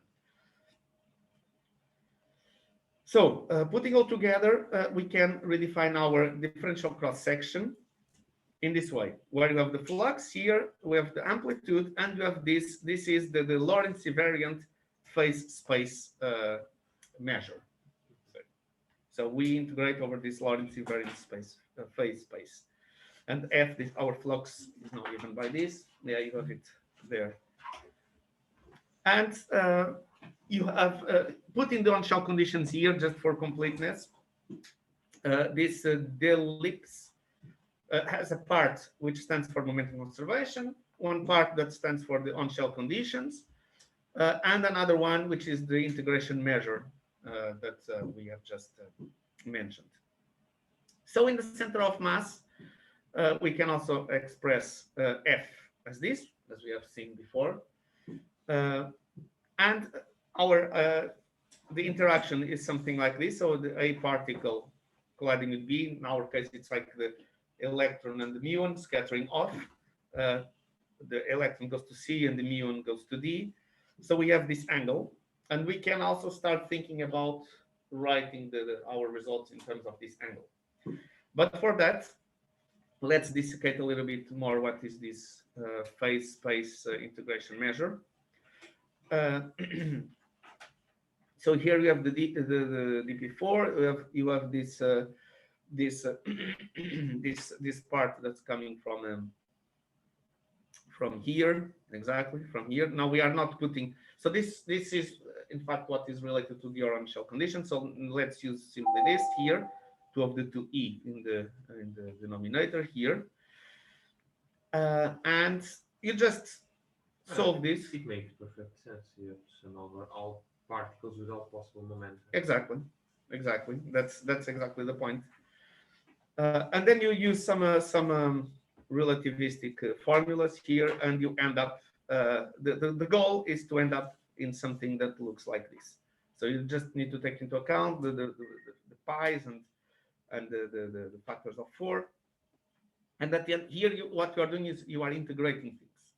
Here you see you are removing, so delta 4 comes to delta, and then basically you are removing the p's, and it becomes e because you are removing dp3, integrating dp3, so you are left only with the e. And at the end of the day, you reach to this formula here, where you can put all together, and this is in the center of mass frame your differential cross section that you write in terms of PC and PA, as well as this S. So this is all to return to the elastic scattering, where you have the masses put to 0. You can plug in your results. So this is something that we are putting now. Exactly, so PC and PA, so this is an elastic setting. So these are the same, so this is just 1. We have this 1 over S here, and the sum in spins, 1 over 4 sum in spins of M is equal to this, as we have calculated above. Why elastic scattering? Because it's like the final states and the final initial states are the same, pretty much. It's like it goes and then it scatters off, and you get the we're same. In the center of mass. Yes. Range, so they all have to have the same form moment. Okay. Exactly. You have this, so the momentum is the same. So this is elastic. You don't transfer it to something else. If you went to saying that they exchange on shell photon, right? Yes. Yes. Exactly. So you put the M that you calculated above, and you get this neat result here for your differential cross section, where now I'm identifying alpha. So alpha equals E squared over 4 pi, not E as I said, but E squared over 4 pi, which is the fine structure constant. I'm putting constant between quotation marks because constant, it's only constant by name, not by nature. These things evolve with energy, and they can evolve. But asymptotically becomes like that. Asymptotically it becomes This value. asymptotically to low energies becomes this Yes. value. Yes. Something. If you go to high energies, this becomes stronger. It becomes and the strong force becomes weaker, and this force, the electromagnetic force, becomes stronger. Of course, we don't have time to go in that direction, but that's one of the features. But this lower limit is always constant. Yes, yeah, exactly. At fixed scale, That change. at fixed scale is constant, but then you have if you go to another scale, you have this running coupling constants, running constants. These are the running constants. So the constant changes can always be written as a product with the original French structure. It can, in some cases, it can. In other, if you have a more complicated we can theory. always use this as a number, for example. Yes. The speed of light in a general space-time, locally measured. The free velocity of a photon isn't always c in the generic space-time, but we use c. Yes, but that's kind of different. That's a numerical constant. Okay, not standard. There again. So, Oswald, you wanted to? Yeah. When you said the electromagnetic force becomes stronger, is that absolutely or relatively? Oh, it's absolutely. the value of the electromagnetic constant becomes stronger. Okay. But it's still a weak interaction. It just becomes stronger. And the strong interaction becomes weaker up to the point that they can unify. This is behind the principle of grand unifications, that the coupling constants can merge in a common value. So this means that the weak ones need to be slightly stronger, and the strong one will be weaker. So that's why you have this asymptotic freedom for QCD. QCD at higher energies, it's you can treat quarks as individual as elementary particles that are not forming composites. You have more symmetry at high energy? You have no. It's not that you have more symmetry. You can have more symmetry, but at the moment I'm not considering that. That's the principle of grand unification. Yes, you have more symmetry. This SO10 that you said, that Miguel talked about, and SU5 and other groups can embed, as you learn in the group theoretical part, you can have SU3 cross SU2 cross SU1 inside SU5, which means that you want to describe the SU5 theory. The covariant derivative is unique. It's only one G coupling, one G5 coupling, and then the gauge bosons of the SU5 theory. And the same for SO10 and so on. And then when you break the symmetry, you'll have some matching condition that will tell you how the G3, G2, or G3, G and G prime couplings relate to G5. When you do high energy, the interactions are smaller scale, right? Smaller scale. As you grow in energy, you're going down in scale. It's as if you could break the That's it, because when we usually see symmetry breaking, it's usually going from large scale has more symmetry, and then you kind of perturb. Not large scale. It's in fact smaller. It's I was thinking- early universe, very early universe. No, I was thinking like in atomics and condensed stuff. You start with high energy or a larger scale structure, and as you reduce the scale, you start seeing splitting in energy levels. Yeah, symmetry. exactly. But that's a different story, because that's the crystal structure something. If you have a large scale, it's like even just the actual splitting of. Yeah, but here it's different. Here, it's like you go from a high energetic. For example, if you think of water in a gas state, it has a lot of water molecules spread everywhere. If it goes down to a frozen state or even liquid state, there is already some structure, some organization of the molecules. So what happens is that if you do rotation in the gas, no matter what you do, you see the same thing. If you rotate an ice cube, if you start, it's not the same thing. It starts having a discrete behavior. But that's like the crystal nature of the things. I was even thinking just like electromagnetic and things like that. Thinking on?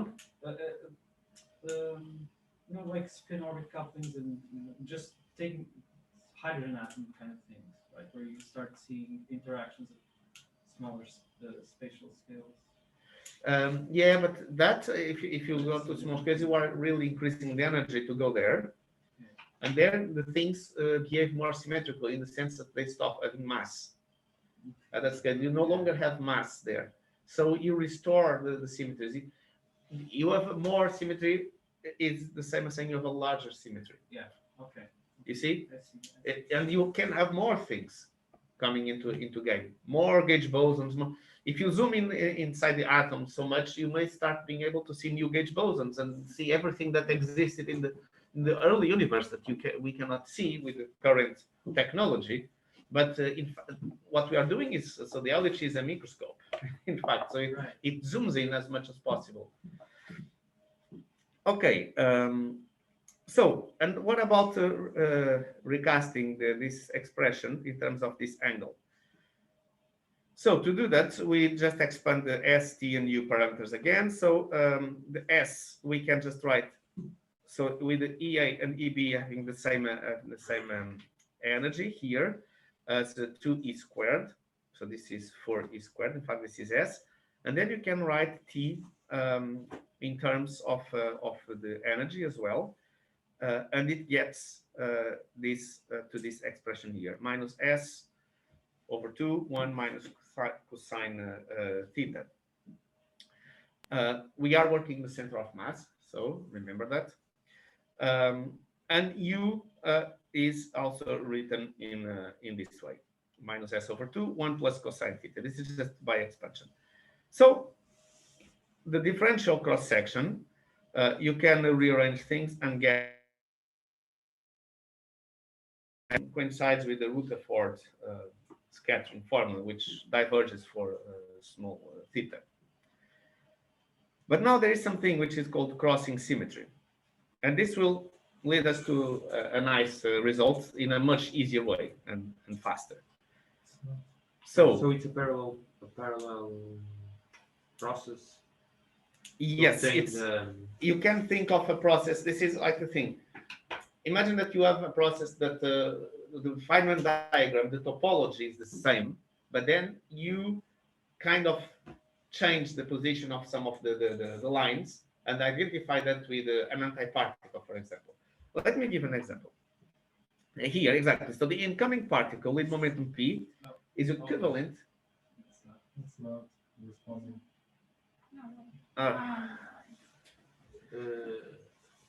Let's see, guys online. Can you say some things for me to know that you are listening to me?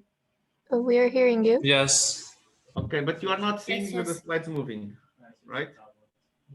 No. No. No, we're not. Double connection. Yeah, it has to be the tablet's connection. So, let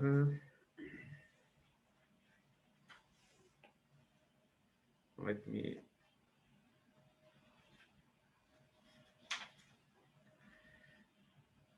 Let me see.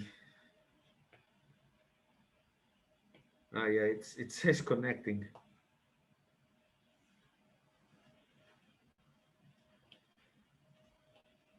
Now I will get in again.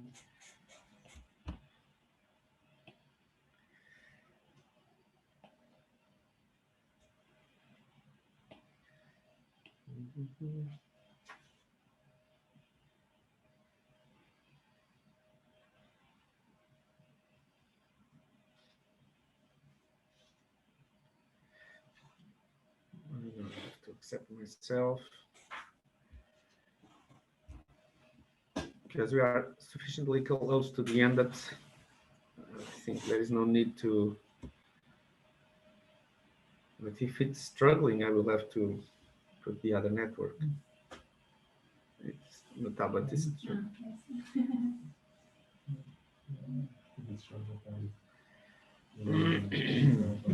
It's struggling a bit, the tablet. Let me see.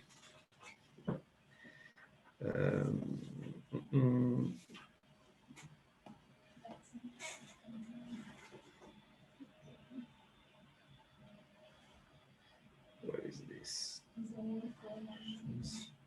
Wi-Fi.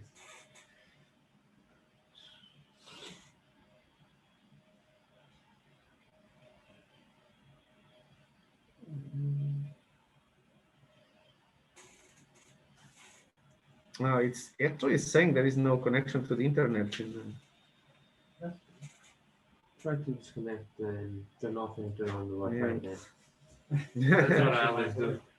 Yeah, this is what I'm doing. Now let me turn again.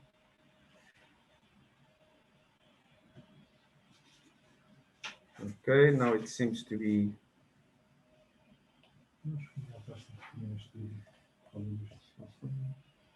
In the worst case scenario, I will.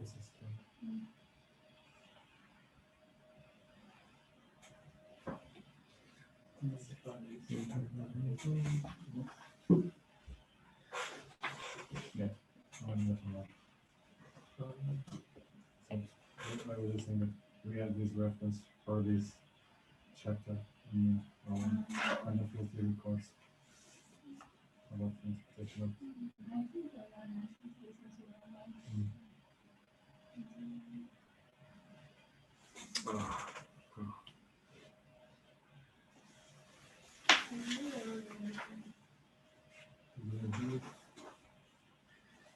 No, I think it's back. It's back, so that I need to paste and go. Okay. Now I need to accept. Okay, guys, it's almost there. Right, so it will work now.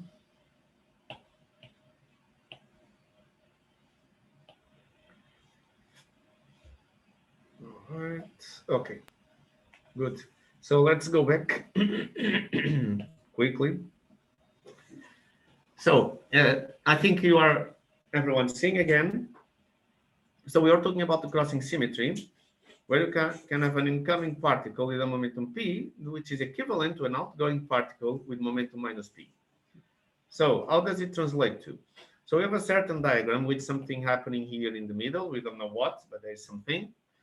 We have, this is the processes that we were looking for, that we were just calculating. So electron mu1 going to electron mu1, just this elastic scattering. And now you can do a crossing symmetry just by putting pc to minus pc and replace, so basically inverting, so replacing this with that, cross one with the other, and which will turn this into an anti-muon and an anti-positron and the muon. Actually, What direction is time going? So time is still going in this direction. So that's why you have like these are going against time here.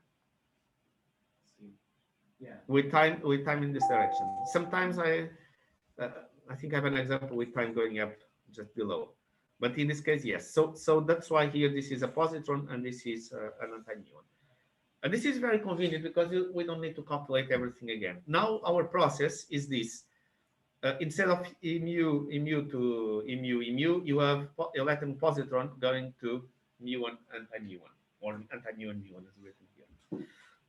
And all we have to do is identifying the S and T parameters accordingly, but not, be careful, we cannot identify these S, T parameters in the final cross-section formula.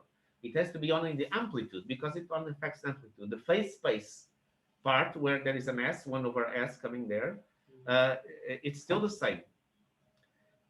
So in essence, this is what we are doing with the change above. So we are identifying S with T, and we have, so this is our new diagram, and this is the formula. So we had basically replaced this with this. This is what we have done. So as simple as this, we calculate one, and it's calculated for all the other ones up to this crossing symmetry. But this is what, exactly what I was mentioning. Be careful with this, to not change S from flux and phase space, because this has nothing to do with the crossing symmetry. So in terms of angles, we can just replace T and U again. S just goes away here, and the final result is this. And this one is not divergent. So the total cross section, we can now, for this one is easy to calculate the total cross section. And we just integrate. This is just so integrating over this solid angle. And one of the techniques is just changing the variable so that instead of integrating between minus pi and pi, integrate the cos between minus 1 and 1. As cos was x, you can just write also the x and put in here x squared. And the final result is this one here. The total cross section is given by this, 4 pi over 3 alpha squared over s. Right. Now, identical particles, initial and final states. This is also an important thing that we need to take into account. And this will come to these interference effects that we were talking in the beginning. So in all reactions that we have looked so far, the final state particles have been distinguishable. We could have differentiated in the first case between an electron and a muon, and in the second case between an electron, an anti-muon and a muon, talking about the final states. But if, for example, we are talking about molar scattering, which is in EE going to EE, then the final state particles are not distinguishable. So we need to take this into consideration. I think this is going to be your homework exercise. I think this is going to be your homework exercise, yes. But I give... Yeah, it's there. I have it somewhere. You can go anywhere you want because it will help you understanding things. So this is just to say that now we have these two effects, and there will be first of all a minus sign in the second. So this second one has a minus sign because of the interchange between this, as we just mentioned, these two fermions here, as we have noticed before. And also here, since you are interchanging PC and PD, this T becomes U. So this has to do with the propagator, with this propagator here. So the 1 over Q squared. But now we want to redefine that in terms of this momentum. So the final state particles are identical, and these diagrams are indistinguishable and must be summed coherently. This is to mean that you have a part, a pure sum part, and an interference part. And sometimes in colliders, this can play a role in the sense of being a destructive interference. So you might have some cross-section that was huge, take into account this part, but then it's suppressed by this part. There are square missings, yes, exactly. Yes. Thank you. So the final result is an exercise, this. So at least I give you the final result so that there is no chance to be wrong, and you get the full points. Unless you just following some steps that I don't want to bother, this is the final result. The result is trivial and an exercise. Exactly. Exactly. I've done this. I've done. I have the exercise. Actually, I have the exercise here in my bag. I can show you how lengthy it is. It's also here. Maybe it is. Yes, molar scattering. As long as it's this well-known scattering process, I'm fine. I still have the But it's nice because when you go to solve, It's here. I've done this when I was in my first year of PhD, and I've got 10 out of 10. So here it is, the exercise. But I'm very, so I write a lot. So it doesn't have to be all of this. But here it's with, but my letter is also big, so this is what one of the things that you will in principle have to do. So it's not more than that. And with tablets, it's easier because you can, and leaks is also good. So you don't need to rewrite things several times. I don't know what to make diagram. Oh, you just go. There's some There's a online package. website. There's a package, but And there's you an can, online website where you can just draw them and then you just copy them as an And you image. can draw by hand and import as a picture. Yeah, it's kind of pointless to. For example, if there is any young blue thing, I'll just take a picture. Yes. Yes. Oh, Don't, but it's actually very easy. and you can solve everything in tablet as you did before. But last time you saw that it was like a long Yes, thing. but I That want Go to. into map mode, How to slash correct that. backward. I would prefer to be easier, but you can put in Google Drive. Yes, because I don't have this is good notes. Yes, this is good notes, but if it's in PDF, what I need is a PDF so that I can In that mode. import. Yeah, in map mode. So this is going to be exercised, so the details, and you will see the interference. So this is interference term.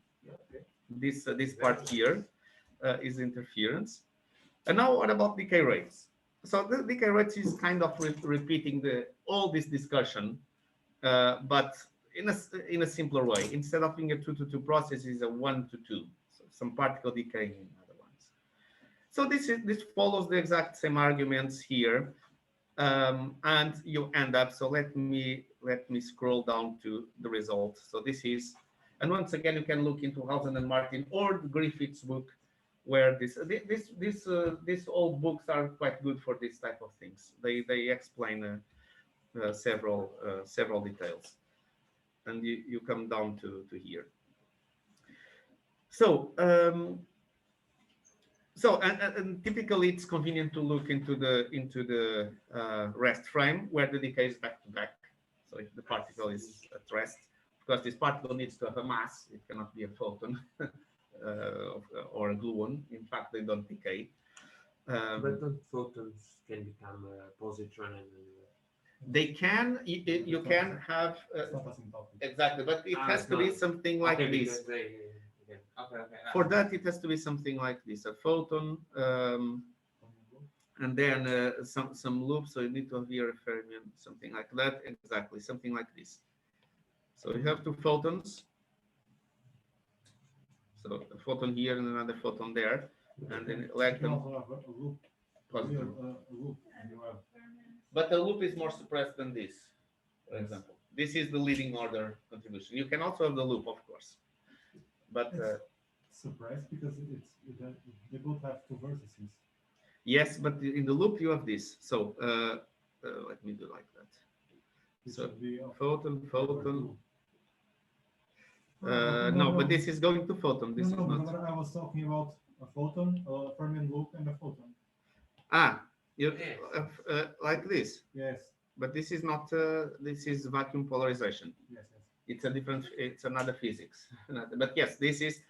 You have the vertex here, of course. But that one you have two photons, but the case of It's a different story. Was the vacuum. Exactly. So yeah, but it again becomes this is not comparable. This is not the same thing as this. Of course. But the thing of loops is, for example, if I want to think of another diagram of photons, let me think. So if you have something, and now you have, for example, here you have this, and then you have a loop here. We can see what we do. Not this one, but Let's try this one. Wait. It's working again. It's working exactly.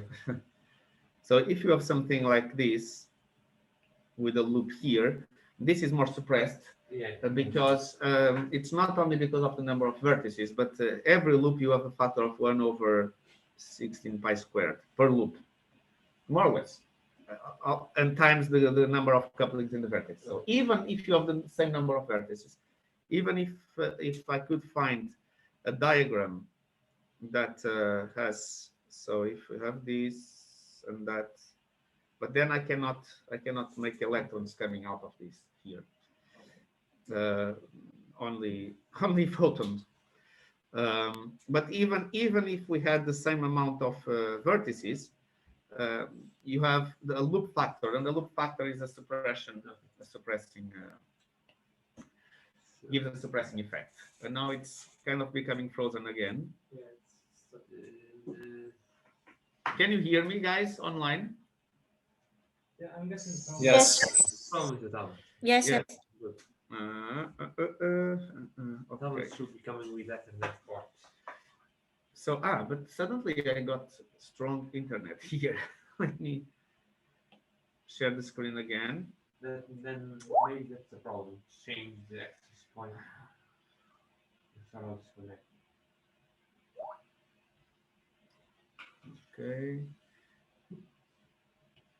Okay, I'm sharing the screen again. Well, starting to. We are almost there, guys. Okay. Please.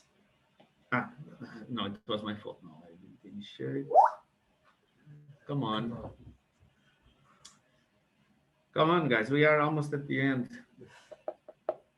I'm really reaching the final and one of the most important points, which is just 5 minutes over. Just get out, log out of Zoom and come Yes, that's what I'm going to do. back. Okay.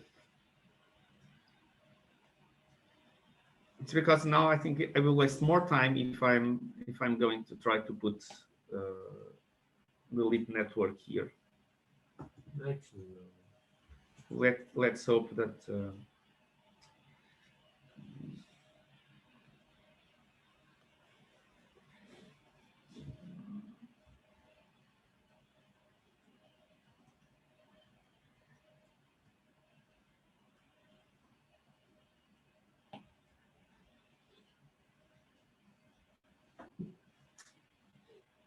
on. It's a bit technology. Yes. Maybe guess that Zoom isn't optimized for tablets. To be honest, Zoom isn't optimized for anything. I really don't like. I mean, It looked very well on it's the more web stable. browser. It's slightly more stable than Skype, but that's not saying much. Now I need to accept myself. And It's a very important part of the yeah, this is like a meeting with a psychologist. Communication science. Now that I have accepted myself, I will be able to quickly go. Let's go direct to the point. So in the back-to-back decay, you get to this result. Basically, this is the result to use. Let's not discuss everything again. So the important physics that is behind here is that if you want to know the total decay, you need to sum all partial decay rates. So this gamma total is the sum of all of them. This is good because you can make predictions of how many events you expect of a certain channel. For example, the branching ratio that associated to this, for example, if you have a certain branching, when you know the total, the branching ratio is the partial decay. So the branching ratio of the channel I is gamma I over gamma total. So let me just write here, for example, the branching ratio of the channel I is equal to gamma I over gamma total. And this is a number that is smaller or equal than 1. This is So- somewhat related to the optical theorem, right? Yeah, I think it has. Yeah. I didn't go through that. There's a way to extract the decay rate. Yeah, but that's. Yes, I remember that. I don't have the details here, but there are a few ways of doing that. Yes. But I'm not aware of the details, to be fair. But the important thing that I want to mention is that, for example, if you hear about branching ratios, the branching ratio of a certain channel I is the ratio between the decay rate of that channel over the total decay rate. And this should be a number that is smaller than 1. And of course, this also implies that the sum of all branching ratios is equal to 1. So this was in context of QED, but if you want to go beyond QED, all that we need to do is to update the Feynman rules, of course, sum over all colors, weak charges. So the new things that take into account the non-abelian character or nature of the interactions. For example, if you have something like this, UIDK going to UJDL. What is this? Is similar to our electron mu1 going to electron mu1 thing, but now we have colors. So color I, color K, color J, color L. We are talking about individual quarks with a defined color. So we need to update our Feynman rules. Here we have the charge of the quark Q. So this is the now time is written is going up here now, so that we have only particles here. I only realized when I was drawing that I didn't want antiparticles here, so I redefined time here, and that's why I'm pointing it here. I was lazy to redo it. You just have to rotate. But the thing is, so the difference now is that here in this, because the color is to be conserved in the vertex, so you add this delta ij here, and color is to be conserved in this vertex, so you have this delta lk. And this is the QED, I can write here actually. So this is the QED. We are talking about quarks, but they also have electromagnetic interactions. So this is QED part, and this is the QCD part, quantum chromodynamics part. For example, what is the difference? Now you have the gluon field, and the gluon basically changes the color of the quark and carries it to the other vertex. So it's no longer trivial as putting a delta ij. Instead, here in the vertex, we put these Gell-Mann matrices, which are indices ji or indices lk instead of the deltas, because the gluon contain a charge of color and anti-color. Remember, it's have a fundamental and an anti-fundamental index. So the A is a joint index, but J and I, it's fundamental and anti-fundamental index. And it carries to this, brings this color information to the other side, and you have again, so a lambda A on the other side that is LK. So this is what you have to take into account. If you're talking about weak interactions, for example, this vertex, this W decaying into tau and new tau. Here, as you know, what happens in this vertex is that you have this W1 receives the left-handed part, so that's why you have this 1 minus gamma 5. And if you remember, we have derived this in the previous lectures. This is something that we have done. So if you want to calculate the amplitude for this process, here you need to put the VP. This is the tau, UK, not United Kingdom, but but UK of kappa momentum, and here it's a fermion, and then epsilon nu, a polarization of this W. Yes, it acts as a photon, but now it's, let's say, as a physical photon of this. If you start doing things like that, then it's only the propagator and the G mu nu and so on. But at this level, this is the Feynman rule, and also a Feynman rule to W, which is analogous to that of the photon with the polarizations. And this nu should be contracted with here, so the nu is here in this vertex. But if you have the W with quarks, then this is the process. And now here I didn't have indices, but now because I have color flow as well here, I need to identify this Ij with colors. And so again, you have the same thing, but the difference now is that, look, here it was only this, and now we have two ingredients. You have the delta Ij, and you have the CKM matrix element here, because this is a D bar to U case. So here it's where the flavor physics also starts playing a role. And if I ask you to calculate the branching ratio of the W decays to quarks and to electrons and to leptons to see what is the most likely to happen at colliders, you need to take into account all this information. I didn't write more. I just can write something else more. For example, if you have a gluon and quarks here. So if you have something like that, so if this is a gluon, a Ga, with some momentum here, you have, and here you have the J bar Ui. So the Feynman rule, we can come up here and take this. So it's this vertex, in fact.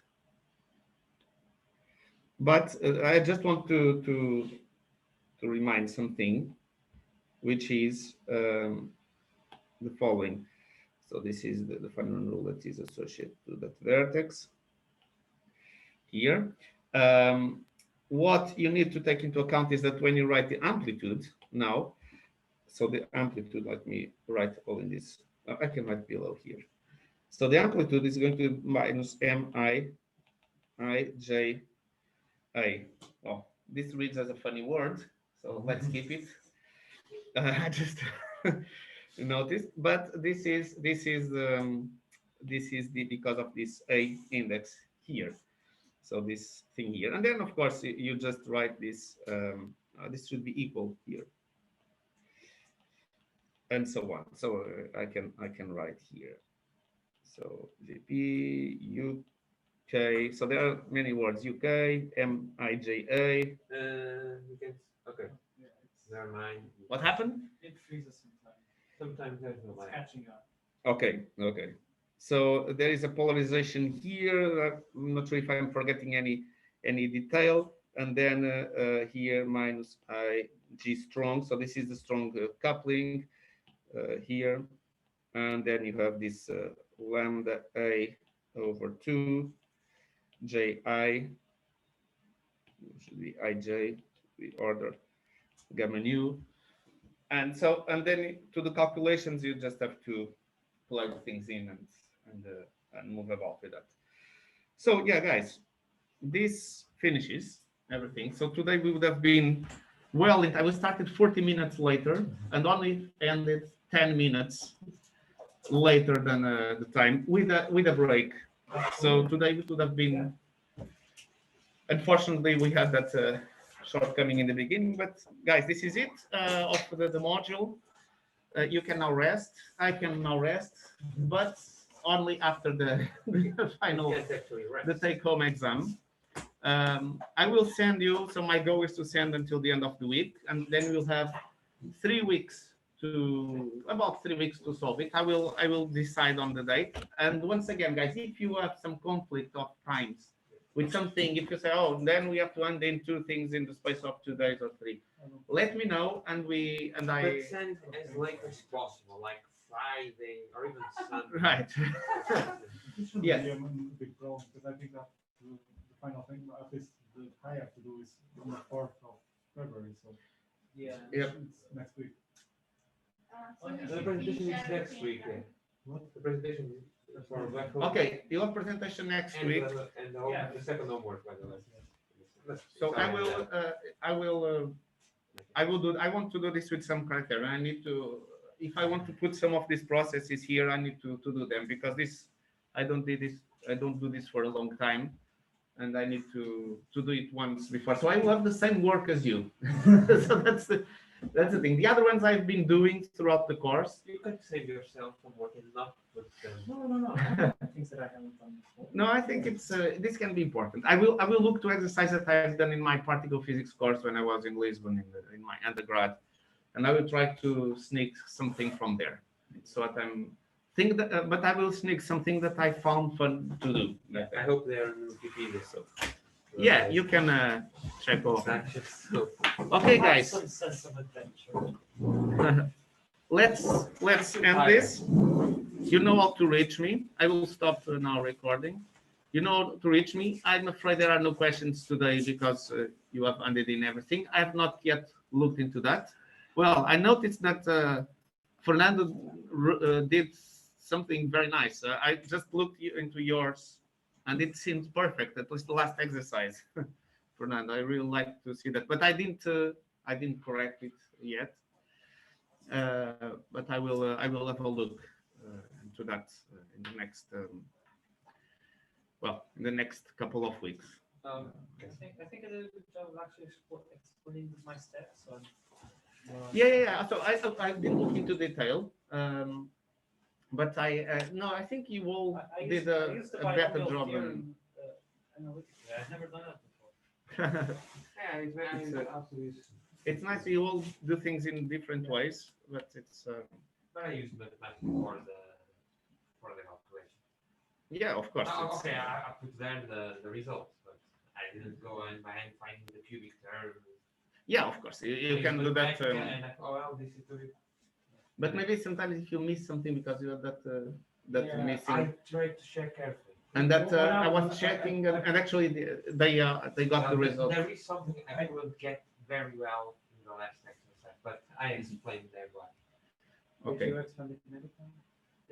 Yes, I he did. explained everything, but in the end, there's something. I can't There's get something it. not canceling there. There's something not canceling, exactly. I was having problems with the kinetic term, but I found out how to do it. Which is not trivial, by the way. It's not. I've done that in the lecture, but without soft terms. So Without, that's like without the mesh, so I just said without the mesh. mesh, yes. I need to go because they are waiting. Well, Okay, guys. next So time. let's finish for today. So bye bye, and we'll be in contact by mail. Ciao, João. Thank you. Bye bye. Okay. Bye bye. Thank you. Bye. Bye bye, guys. Bye.